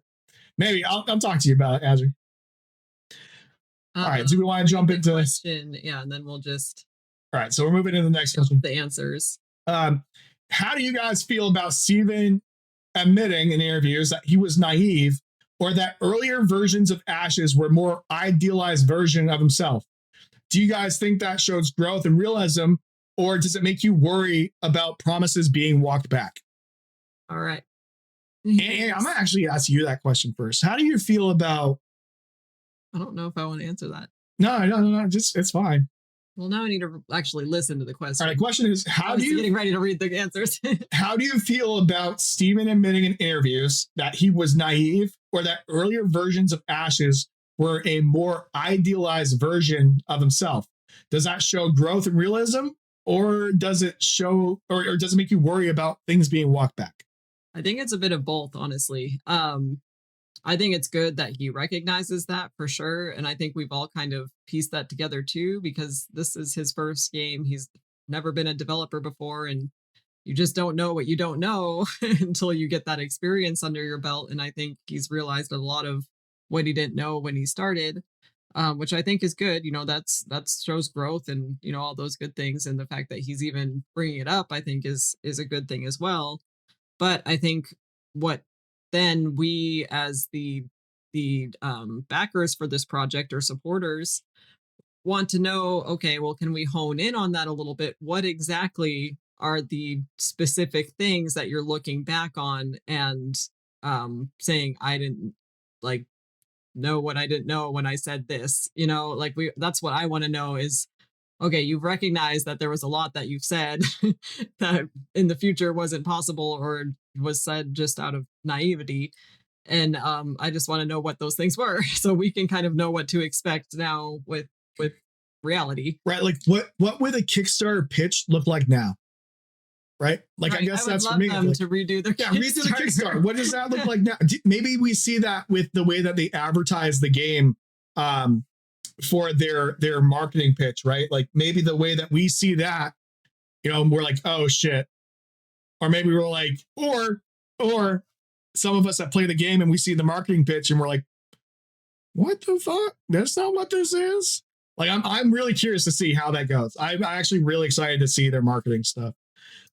Veilblight says, shows growth. I'm fine with some promises getting rolled back as long as it's not as many as Star Citizen. And that's where I'm at too. I just want transparency with it. And I think we all do. We just want to know what's getting rolled back or what has been changed. Like they honestly need to add a segment into their monthly dev stream that's like development changes, like just straightforward. And then anything that they've changed that, I guess not anything, but anything major that is set in stone, they're going to change it, or it's going to be different than what we have all been told. Like, just put it in there, and then you're going to have to deal with the people freaking out over it, but at least they know.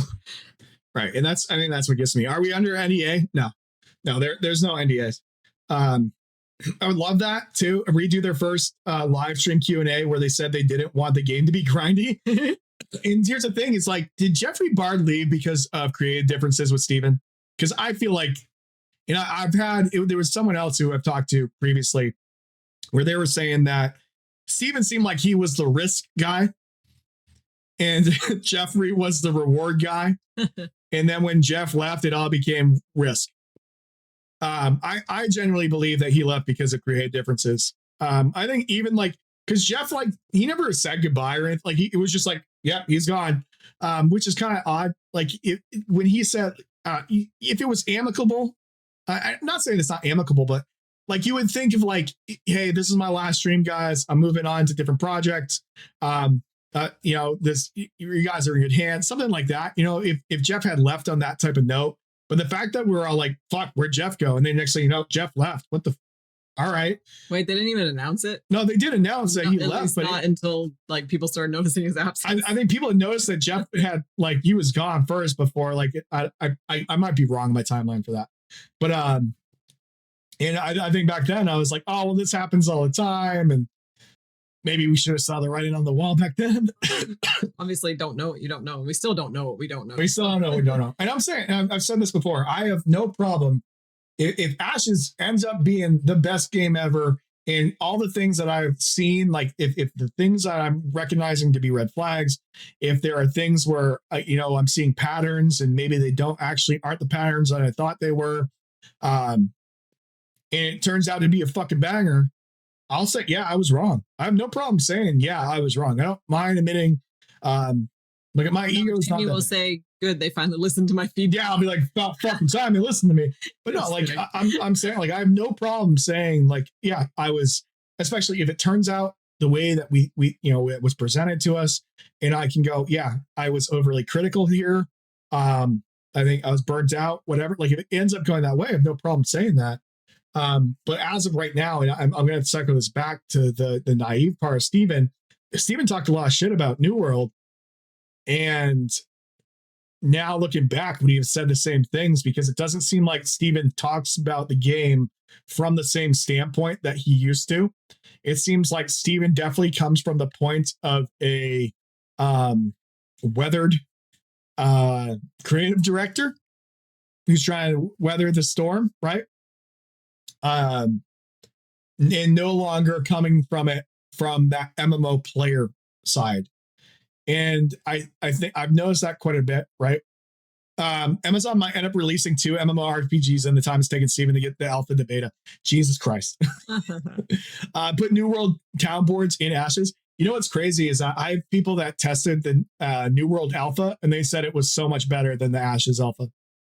But they've never tested. But again, they never tested a real alpha, I guess. That pisses me off. I know I already said that earlier, but that pisses me off. Okay. As we did say, though, this November milestone is going to be very interesting. It will be very interesting. I want to see what they mean by they're going to market with marketing. All right, I'll let you. These other. Okay, so these are the. Just read who said what, though. Okay. So Grabba said, well, the question, we're back to Steven admitting in interviews that he was naive. Grabba said, to me, it sounds like the game pitched in 2017 is no longer the game I was following. Richie said, it's good he's learning, but a lot of people came for that Kickstarter vision and they'll be disappointed. Lazy Tavern said, he might have been naive. I hope they managed to get close to the idealized version because that's the one with potential. Kat Sneven says, it helps him understand that game dev isn't easy and hopefully keeps him from over-promising. Grimoire said, I feel like he said whatever he needed to get funding and now he's walking things back. Skip Frosh says the goals on the roadmap are over ambitious, but I do think there has been constant progress. I think you are being too negative. Hey, do you guys think I'm too negative? Do you guys think that I'm too harsh? And I'm fine with it. If you guys think I'm being too harsh, like I don't know. Like I know that I'm bad about doing compliment sandwiches, right? I'm very bad about saying like, yes, they're doing great here. This is where it's bad here, and that's where it is here. I'm not someone that typically will tell you what you're doing well, because no, it gets to tell me I'm pretty all the time. Because why am I going to give you feedback on shit that you're doing? I'm going to tell you on the shit you're fucking up, because you don't need to work on the things you're doing well, because you're already doing those well. But I'm going to be vocal on the things that you do poorly. I have good points, but I've kind of fixated on it. I mean, I am autistic. So I mean, that's part of it, dude. Always been interested in your opinion, because you're much more positive at Ashes than I am. Well, and that's where, like, I feel like I'm just being. I think you just have big feelings. Love Asri. Well, yeah, no, I think so too. I'm not someone that I don't do things in the middle. I either really like something or I really fucking hate things. Like, I'm not someone who tends to be right in the middle. Like, I don't ride that line. Right. I try to be civil. Unless it's politics. Don't believe you're being too harsh. It's valid feedback. I appreciate that. Because trust me, I get a lot that I'm too much of a doomer. I'm being too critical. I'm too negative. And a lot of times when I ask people, well, what about it is negative? Like, I believe in the project, and I'm seeing. Oh, the answer was alpha from earlier. What? Oh, what am I saying that's too negative? Alpha. Yeah. What am I saying? Yeah. Why am I? Oh, yeah. When I said, what am I being too harsh about? The guy's like, well, it's an alpha. You didn't even say, well, it's an alpha. You just said. He's just an alpha. Very much passionate. Which you laugh when you are. It's contagious, right? Like I that's it, right? I'm just passionate about things, and a lot of times I think people think I'm mad. I'm not mad. I'm excitable. Animated. I'm animated. But I think some people see it and they're like, he's pissed off, and I'm like, I'm really not. Dude, I had so many times where someone would tell me I was being emotional or something. That would start to piss me off, because I'm like, don't assume I'm being emotional.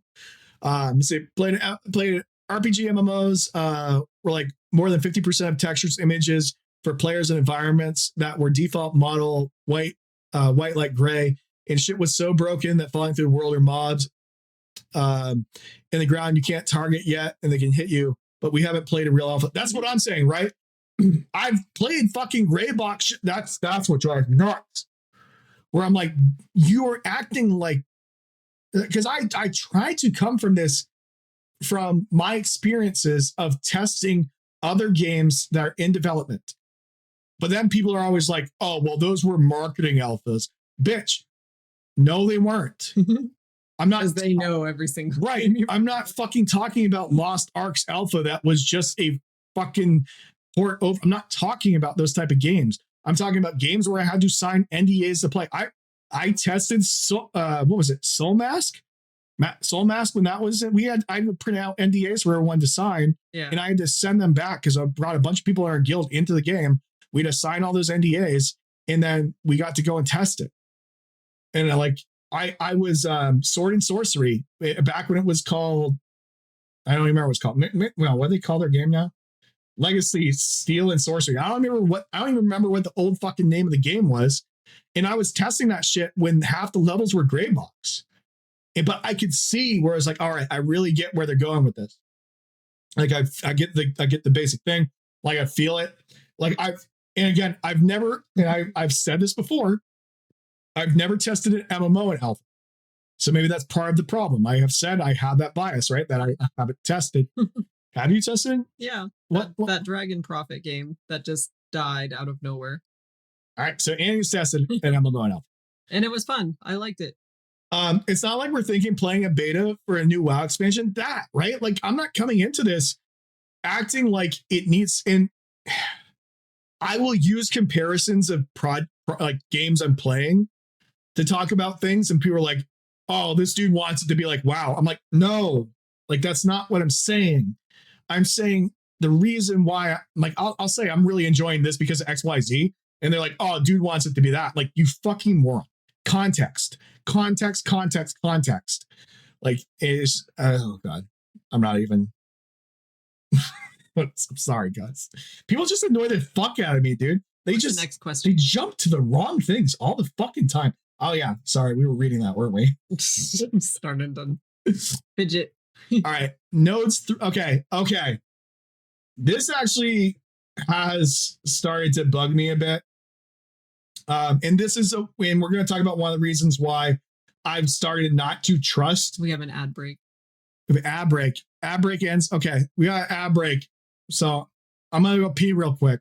And I'm going to let Anie hang out. No, I need to pee too. No, I'm going to go pee. No, I don't want to talk. It's all you. I never know what to say. This is just immediate social anxiety the second he walks away.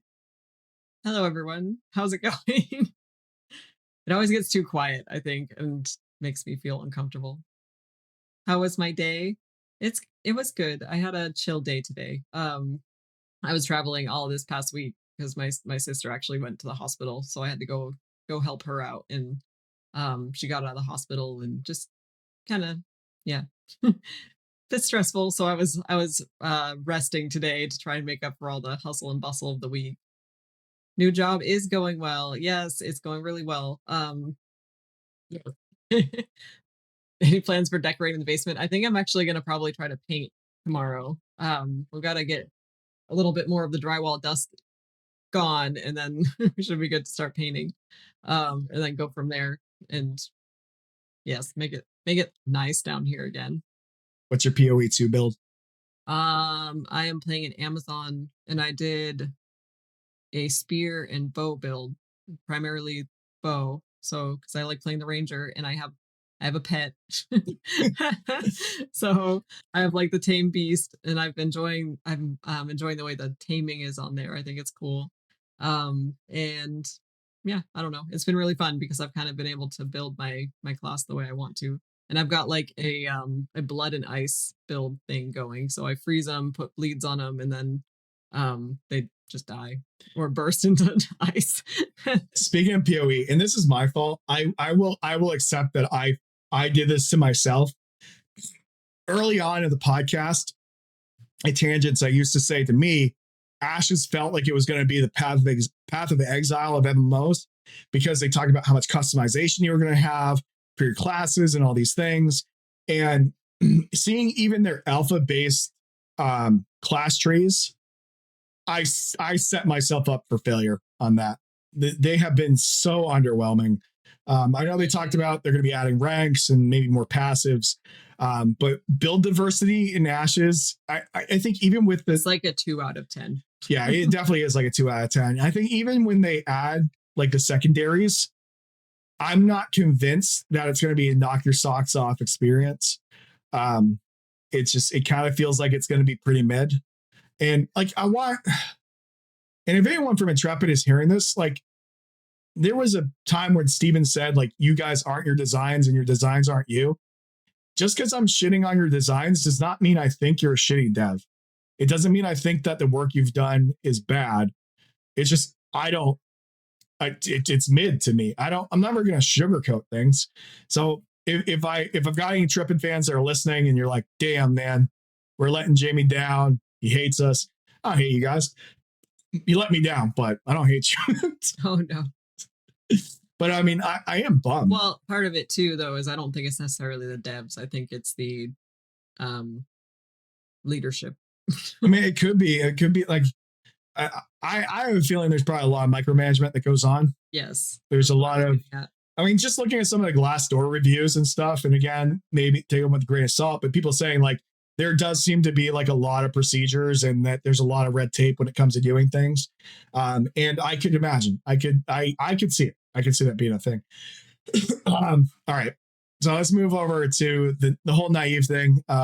Right? Or what were we talking about? Number 5. Oh yeah. Notes. Okay. So this was one of the things that this is starting to bug me. And this is one of the things that kind of made me stop having a lot of trust in Intrepid, especially with Steven. Do you remember times when Node 3 was said to be in development when it wasn't, or when Steven admitted he sometimes just says things on stream and asks the team to make it work? That was pretty upsetting. When I realized that a lot of times Steven just goes on stream and riffs. Why do you think Margaret keeps on such a tight leash? Wait, don't you remember the private DM you sent me where you called Steven a shitty dev? Oh my God, shut up. I bet Steven's so upset with me. I have a kitten. Don't make it worse. Don't make it worse. I'm pretty sure I'm on the shit list. I have no doubt that I am on the shit list. Just remember the desert issue. Yeah. Well, and here's the thing, right? Like, Steven is on record of saying that he said that someone was back in the studio working on the Nodes 3 video and said, yeah, actually, he wasn't. And then he's on stream with the dev he said was working on it. I can't remember his first name, but I know Snodgrass was his last name. And even the dev was like, yeah, I was like, what is he talking about? So it's like, that's not, dude. And Steven's kind of laughing about that situation, but to me, that's not funny. That means that you lied to the audience. And I'm someone that I'll trust you until you break that trust. Trust you until I don't. And then once you break that trust, you've got to do a bunch of shit to you earn my trust back. Like, I don't trust Intrepid to be a reliable source of information when the head of the studio is lying to the audience about things. Because that makes me start to wonder, well, what the fuck else am I being lied to about? Which then makes it so that I can only give feedback on what I can objectively test and see. To be hyper vigilant on all the things too. It's like suddenly all you start seeing is red flags, even if maybe they aren't red flags, you know? Right. It's just, yes, it starts to make you hyper vigilant of like, all right, if this was a lie, what else am I being lied about? And I think that's what starts to get in your head about it. And like, and I think it would be fine if Steven took like accountability for that, because when he gets pressed on it in the Discord, he kind of gets shitty with people. There was like a whole month there where he was just getting really shitty in the Discord. Like, people saying like, hey man, like I didn't like that. I felt like that the dev streams made it look one way and it wasn't that way. And he's like, well, we always said it was work in progress. And I even stopped and told him like, dude, I think the problem is that most people, when they heard work in progress, were thinking from that point that what they're seeing is the work in progress. See here, me as an artist too, when somebody posts a work in progress art piece they're working at, they're saying, this is what I currently have that I've been working on, and it's not done yet. There's still more I'm going to add to it. Like if it's a line art, I'm going to probably add color or something to it. But this line art is what I've got. This is the work in progress. Like, and from here, it's only going to get better. When people are seeing that line art and you're saying work in progress, they're not going to think in 3 months when you re-show that same artwork that now instead of being a horse, it's a dragon. Like, right. How long are we staying on? I mean, until we get off. I don't know about, I don't know who you guys are, but you guys look cool and chill as fuck. Oh my God. So we actually just changed the podcast name to Buy and Pickup. However, Tangents Creation, it was a podcast we've ran for a while. We've interviewed Steven a few different times. There's other accolades and shit, but thanks for coming and hanging out. Should we read these answers to the question from? Yes. So anyway, regarding this is what the community said about Steven's kind of off the cuff promises. Okay. So we've got Grabba said, for a man who has daily meetings with each department, he doesn't seem to have a clue what's being worked on. Ouch. Econ Vamp is just 2 weeks away. That must have been before. No, he was saying like, quote unquote, the Econ revamp is only 2 weeks away. And then it turns out fucking months away. Okay. And then Mana said, this shows he doesn't really know what's possible and what isn't. Richie says he's admitted he promises something first, then asks the devs if it's possible. If my boss did that, it would drive me insane. Lazy Tavern said, from a project management perspective, it's just really bad. It damages your pipeline. And Mr. Kev Larkent, the only thing I want is honesty ahead of time. So, like, whether you see it as excitement or mismanagement, it definitely seems like a lot of people are frustrated about the trust thing. Yo, what's up, Eric? You just started getting into lifting. So I had to take like about 2 weeks off while they were doing all the drywall here because they kind of like filled up my gym. So I'll be back into it, like hitting them pretty hard. Like next week. Next week I'm on a business trip though. But I've also been getting back into the gym and lifting pretty seriously again, which I'm excited about. We've got the office set up again. We've got our drywall out. I'm excited for life to kind of get back to normal. And I know some people have asked me too, of like, you know, what should I work on with like lifting and stuff? So I think I might also put some of that content out. I don't know where, like I might just put up like free workouts and shit like that. No breaks. I didn't have an option, man. Like they put a door like they leading on all my shit. It was material like right in his gym. Like I just didn't have it. It was fucking drywall all like, up against my racks and shit. Insulation, all the like I could not get in there, so it's like fuck. I told him though, you should get a I'm not going to guest membership. I'm not going to fucking public gym. Fuck no.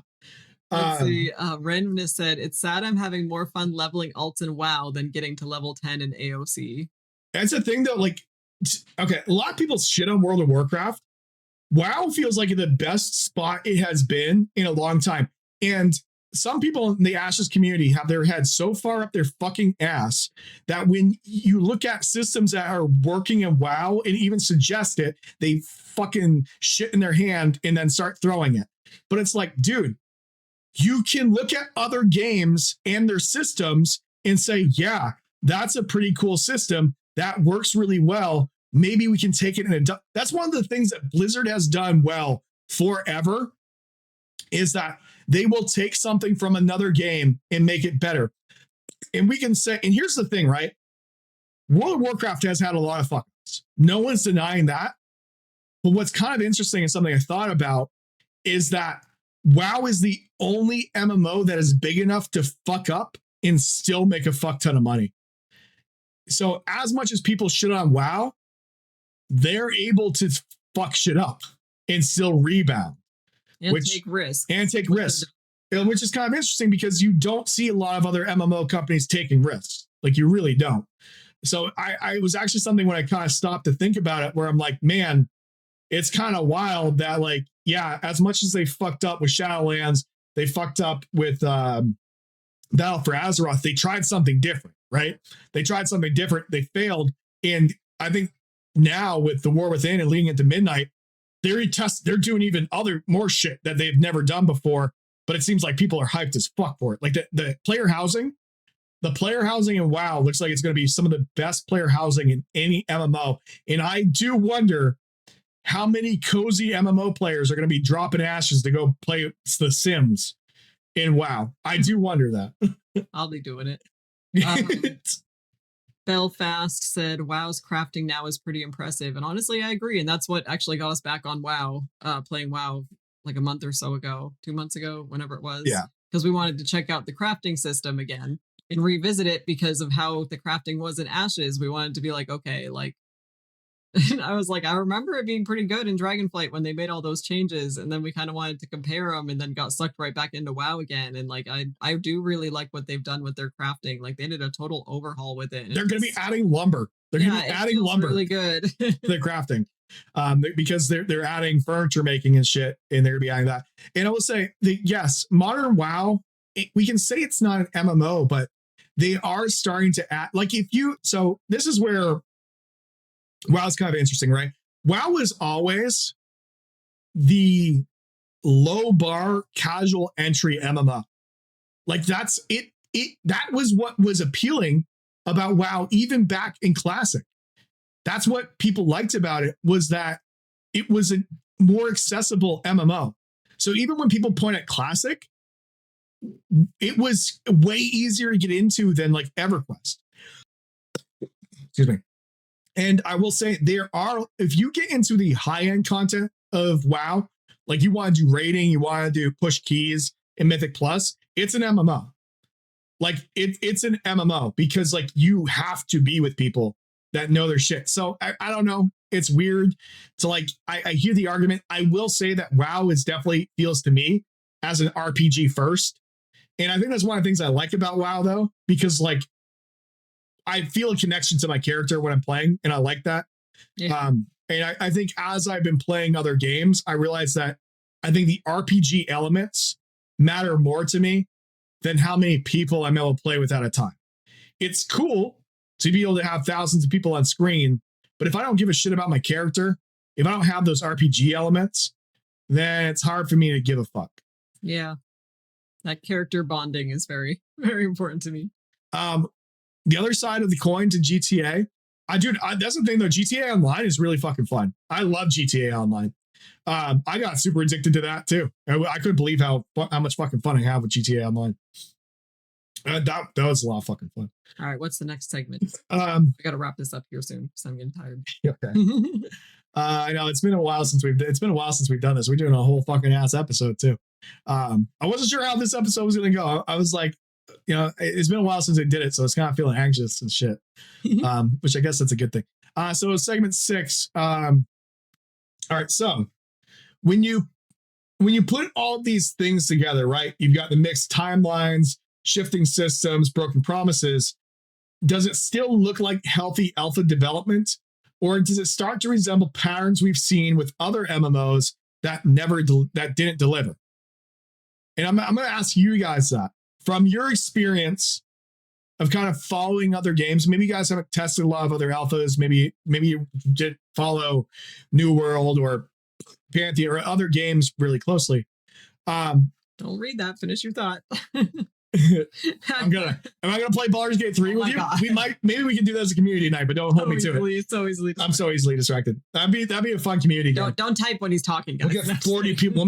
We'll make Baldur's Gate 3 around. Ask them their question and then move on so they can think. But yeah, so do you guys think that this is just par for the course, or do you think we're seeing some patterns, or maybe those patterns are just par for the course? Maybe the patterns are just part of game dev, and Steven was just too hopeful when he started and wasn't intentionally selling us, I don't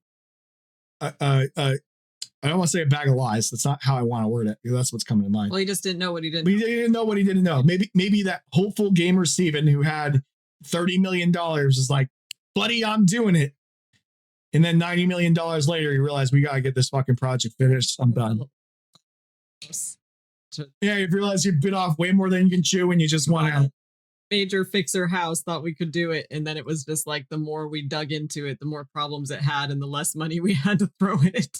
Okay. So this is funny. So the reason that we changed, I'm going to read this comment. The reason we changed the name to the show to Bind on Pickup is because we game together and because we're soulbound. That's a little joke there. So we're asking, where did I find a game that lets me game as much? Well, here's the thing. Where did you find a wife that lets me game so much? Game? Oh my God. Yeah, sorry. One of the things that Anie and I bonded over when we first got together were MMOs. Was Lord of the Rings. Lord of the Rings also. Likes to play her game. That's true. But we started playing. We had a love of Lord of the Rings. We have a love of fantasy. Like, we love fantasy. She's got this really kinky fantasy about banging a centaur, and I tell her, what the fuck? Stop talking. I'm like a horse, but anyway, so we started playing Dungeons and Dragons online together, and then we moved into playing World of Warcraft together, and like we kind of just. I introduced him to because I learned about it from my dad. What, Dungeons and Dragons online? I played it a little bit, but yeah. But I was like, no, we're playing this together. Oh, the kings. But yeah, so we had gamed together for like forever, and so that was kind of a thing. But like for me, I guess for like my dating advice, I guess, like that's also, I think, stuff we might talk about later with other shit, because I want to find other gaming couples and talk to them about that or whatever. My wife just wants me to tie her up. Damn. I could be here all night talking about all the king shit that I gotta say. Shut the fuck. But anyway, what was that you were saying about forehead touching? I'm like, where the fuck was I going? But yeah, so like Annie's my best friend. So like when I was looking for a partner, I wanted to find someone that was into the same things as I was. Well, hang on. First thing he asked me though is if I had daddy issues. Yeah, okay. I dated a lot of girls with daddy issues. I did. One of the first things I asked Annie. I straight up was like, do you have a good relationship with your dad? I was like, do you have a good relationship with your dad? Yeah. And I was like, great. It's like, what? Listen, I pick up on patterns. All right. I am that type of autistic. Okay. I pick up on patterns. I pick up on things. And I'm like, that's a red flag. So I noticed all the girls that I dated, they had issues with their dad. So I was like, you have daddy issues? And she's like, no. And I was like, fucking Girls great. with ADHD, anyone with ADHD really tends to like video games in general. So look for someone that's neurodivergent. I guess, yeah. But that was the thing. Is like, and Annie, her dad was a big gamer too. And one of the things that Annie said that that was really important to her was to have a guy that knew how to build computers. And that was actually one of the first gifts I gave Annie was I built her a computer. So like, my advice is find women that are into the same things as you, and also don't be afraid to talk to, like, just fucking talk to people, man. I don't know where you go though. Like, here's the thing. I messaged her on MySpace. No, Facebook. It was Facebook. Well, MySpace years prior. Yeah, he actually reached out to me on MySpace, and I turned. So I don't know, man. I don't know how you do it now, but we knew all the same people. Like he was in the next town over, and we had a bunch Friendster? of friends. Yeah. Isn't Friendster like? I don't know how you make friends nowadays. I have no fucking idea. Go to nerdy things. Like you adult and suddenly you don't have. No, like I tell you guys like how to start. Dating now, I'd be done. Like I don't do, fuck that. I don't even want to talk to people, let alone try. So glad you found your wife before modern dating. Yeah, you weren't just swiping. I know, it was like right on the cusp. Where do you even go to, like, as an adult, where the fuck do you go to meet people? I have no idea. This is awkward. The audio's cutting? Probably because I'm yelling, probably. Oh, maybe I'm talking. Good now? Okay. Might have just been too close. You can't go to the club and find women who play games. Just keep that in mind for anyone who's wondering. See, that's the thing. They're playing games. They're not at the club. You gotta go. Unless you see them with a group of friends and they're the quiet one that's kind of sitting out most of the time. Are PC cafes still a thing? Go there. I don't know. Right. Okay. Library? How do I get a wife to give up Rummy 500 and get a PC? You got to find games that like she might like, right? And you just got to softball it in there. You'll find something. Yes, Magic the Gathering night. Oh, hey, here's some advice. There's a lot of horse girls who play Red Dead. Yeah. There's so many women who play Red Dead because they like the horses. And they're private servers, just like the ponies. So there you go, guys. And horse girls are kinky, I'll tell you that. That is true. It's the whips and the chains and the spurs. Oh my God. I'm also a horse girl too, so I can say that. Your wife and you met on WoW? See, that's awesome, dude. I love hearing stories of like people that met in MMOs. And yeah, I'm curious what the meet cute for Ashes is. Yeah, he went corrupted on me and then whispered me death threats. And I was like, he's kind of cute, I guess, in the toxic kind of way. Like, he was like, hey, cutie, but he meant it like in a mean way. Yeah, it was just like, memeing on me, but like, oh my God. Dude, oh my God. The Ashes environment is so fucking toxic, dude. I think if anyone, because people have asked me like, what got me the most burnt out? I would say that the toxic fucking community that Ashes has is what really pushed me over. Like, I'll be real honest. It's probably one of the most toxic communities I've been in. And I've been in some like pretty toxic communities, but Ashes definitely takes the cake. And I think one of the reasons why, and I think you're going to see some content about this from other content creators come out, they don't do a really good job about moderating their Discord, and they let a lot of shit fly. Like, and this isn't to get, maybe I don't even want to talk about this. Never mind. Well, anyway, I'm going to read Tilly's comment. No. He said, actually, a lot of women play horse games. My girlfriend is in a guild on Star Stable, and the guild is 30 women. See, that's the thing. Like, that's where all the women play games is horse games. Almost never go into their Discord. I mean, you're not missing much. I don't know how anyone can watch Steven talk enthusiastically about the road to beta and still be confident Ashes is going to release with sustainable state. That's what I'm saying too. Like, when I heard them say that, like, anything about beta, I was like, you need to shut the fuck up. No. We need to read these answers. Okay. We're on 6. Yes. So is this a healthy alpha, or are we seeing failed MMO patterns? All right. Grabba says, it feels like wet spaghetti, throwing things at the wall or constantly shifting priorities. Lazy's Tavern said, missed timelines I don't care about. The shifting systems, however, that is where it gets troublesome. The leveling loop is boring. I've never gotten past level 22. Richie says, it makes me question what has been happening the last 8 years. How much of what we were told was fabrication of Steven's mind? Tomas said they are cutting corners to release a beta and attract more backing. Expect most promised stuff not to be there at release.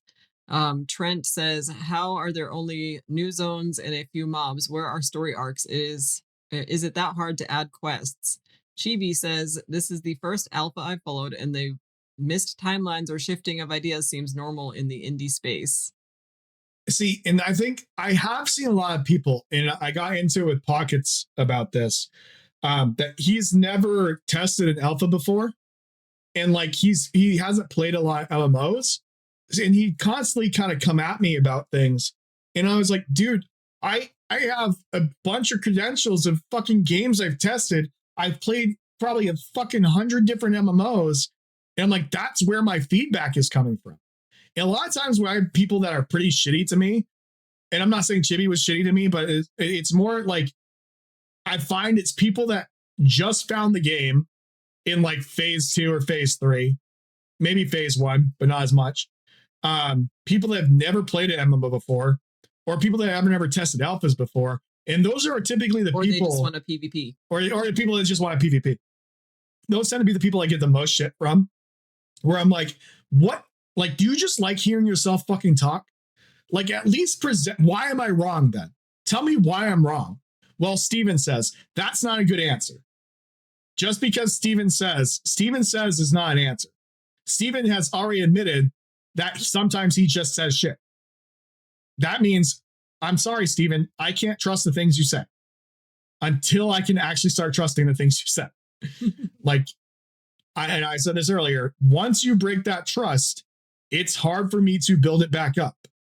And I don't think that's unreasonable. I went off. I forgot what we were originally talking about. Well, we can move on to segment 7 now. Okay. So we have. Okay. So this is a big one. This is for me. Is Jamie being too negative, or do you see these same red flags? Yes. Do you got? And I guess you guys can answer this. Am I too negative? Am I too in the sauce? Am I too close? Am I too emotional? Jamie's cooked. Am I cooked? Am I burnt out? Am I a doomer? Or you guys see a lot of the same stuff and it makes you start to profit off of it? Am I trying to profit off of it? Am I just being negative? Why can't Jamie be more like Dusty? Dusty's an angel. Like Dusty, Jamie. You're so loud. Okay, well, these were what other community members said. So we have Grabba said, nope, same red flags. All the PIs I know have stepped away, which honestly, that's a big red flag for me. The Phoenix Initiative people that initially backed the Kickstarter, for those that don't know. Mana, pretty big flag, part of a bigger pattern. Richie says, criticism is not dooming. Lazy Tavern says, casually, the game is still somewhat fun, but I get more concerned the closer they talk about beta. Chibi says, I do see why people are concerned. I just am holding out that there will be other things down the line that prove my patience was worth it. I love Chibi. She's so positive. Grimoire says, there is so much red. The alarm bells are ringing. It's not just red flags. Texinga, now I think people are in general being too negative and unreasonable, but there are definitely concerns and valid points of feedback. And Ash's Ambition says, I'm hopeful and still haven't lost that hope, but I will not simply bask in what could be possible. Criticism is necessary if this game is ever going to reach its ambition. Well, there you have it. Let's see. Jamie's the new narc. Let's see. I always thought Jamie was too much of a shill for Ashes, but again, that's why I follow him. I've always been a doomer. And see, I think a lot of people did. Like Jamie thought I was a white knight. Turn that yacht back to Steven. I know. I gotta get my streamer yacht back to Steven. Now, Steven, if you do watch this episode, I am gonna say, if you want to come on the Buy and Pickup podcast, and if you want to answer some hard questions, if you want to refute the things I've said, I open invitation, man. I don't have any negative feelings towards you. I still think you're a great guy, really easy to talk to. I love Steven. And I know Steven thinks that we're not friends anymore because I'm critical and maybe I make some jokes and it could be a certain way. But I will say to Steven, if we're going to be buddies, you got to have some thick skin. I don't hold back. I don't hold back. What he's thinking. Like I'm gonna say, like that was one of the things that my friends always said that they liked about me is they love how blunt and honest I am. Until it was directed at them. Until it was directed at them, and they didn't really like it. But it's just how I am. Like I will always be very blunt. I will always be very honest. You guys will never have to wonder what I'm thinking. It's just that the type of person I am. I'm not here to sugarcoat things. I'm not going to just tell you something's good. Or if it smells like shit, I'll tell you it smells like shit. If I like it, even if it smells like shit, I'll tell you I like it. Oh my God. Right. But so that's where we are with that. But yeah, I'm still, as much as I don't like the way things are going, I'm still hopeful for some fucking reason. I hope they can pull it off. It's just it seems murky and murkier. We as a consumer can only take it as far as it ends up. So far. Okay. We as a consumers can only take it so far. In the end, it's up to them to deliver. Right. And like, I don't have to like a product if it's not something I like.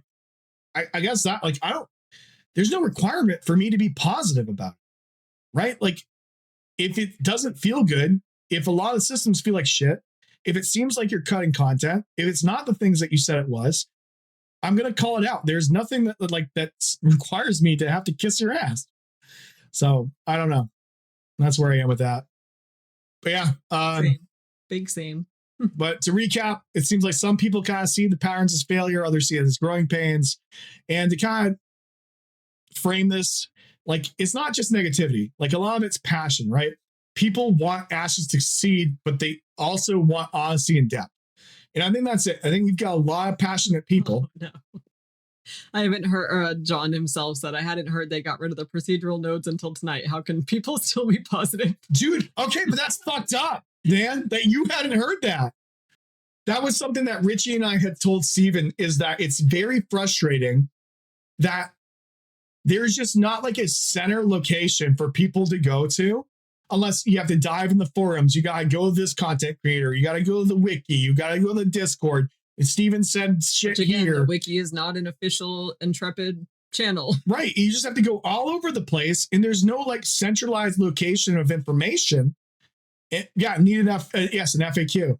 And like people don't know the things, like there are going to be people like that. And people are like, man, people are really pissed off about phase 3. Yeah, because Steven said this is when it's going to start to look more like a game.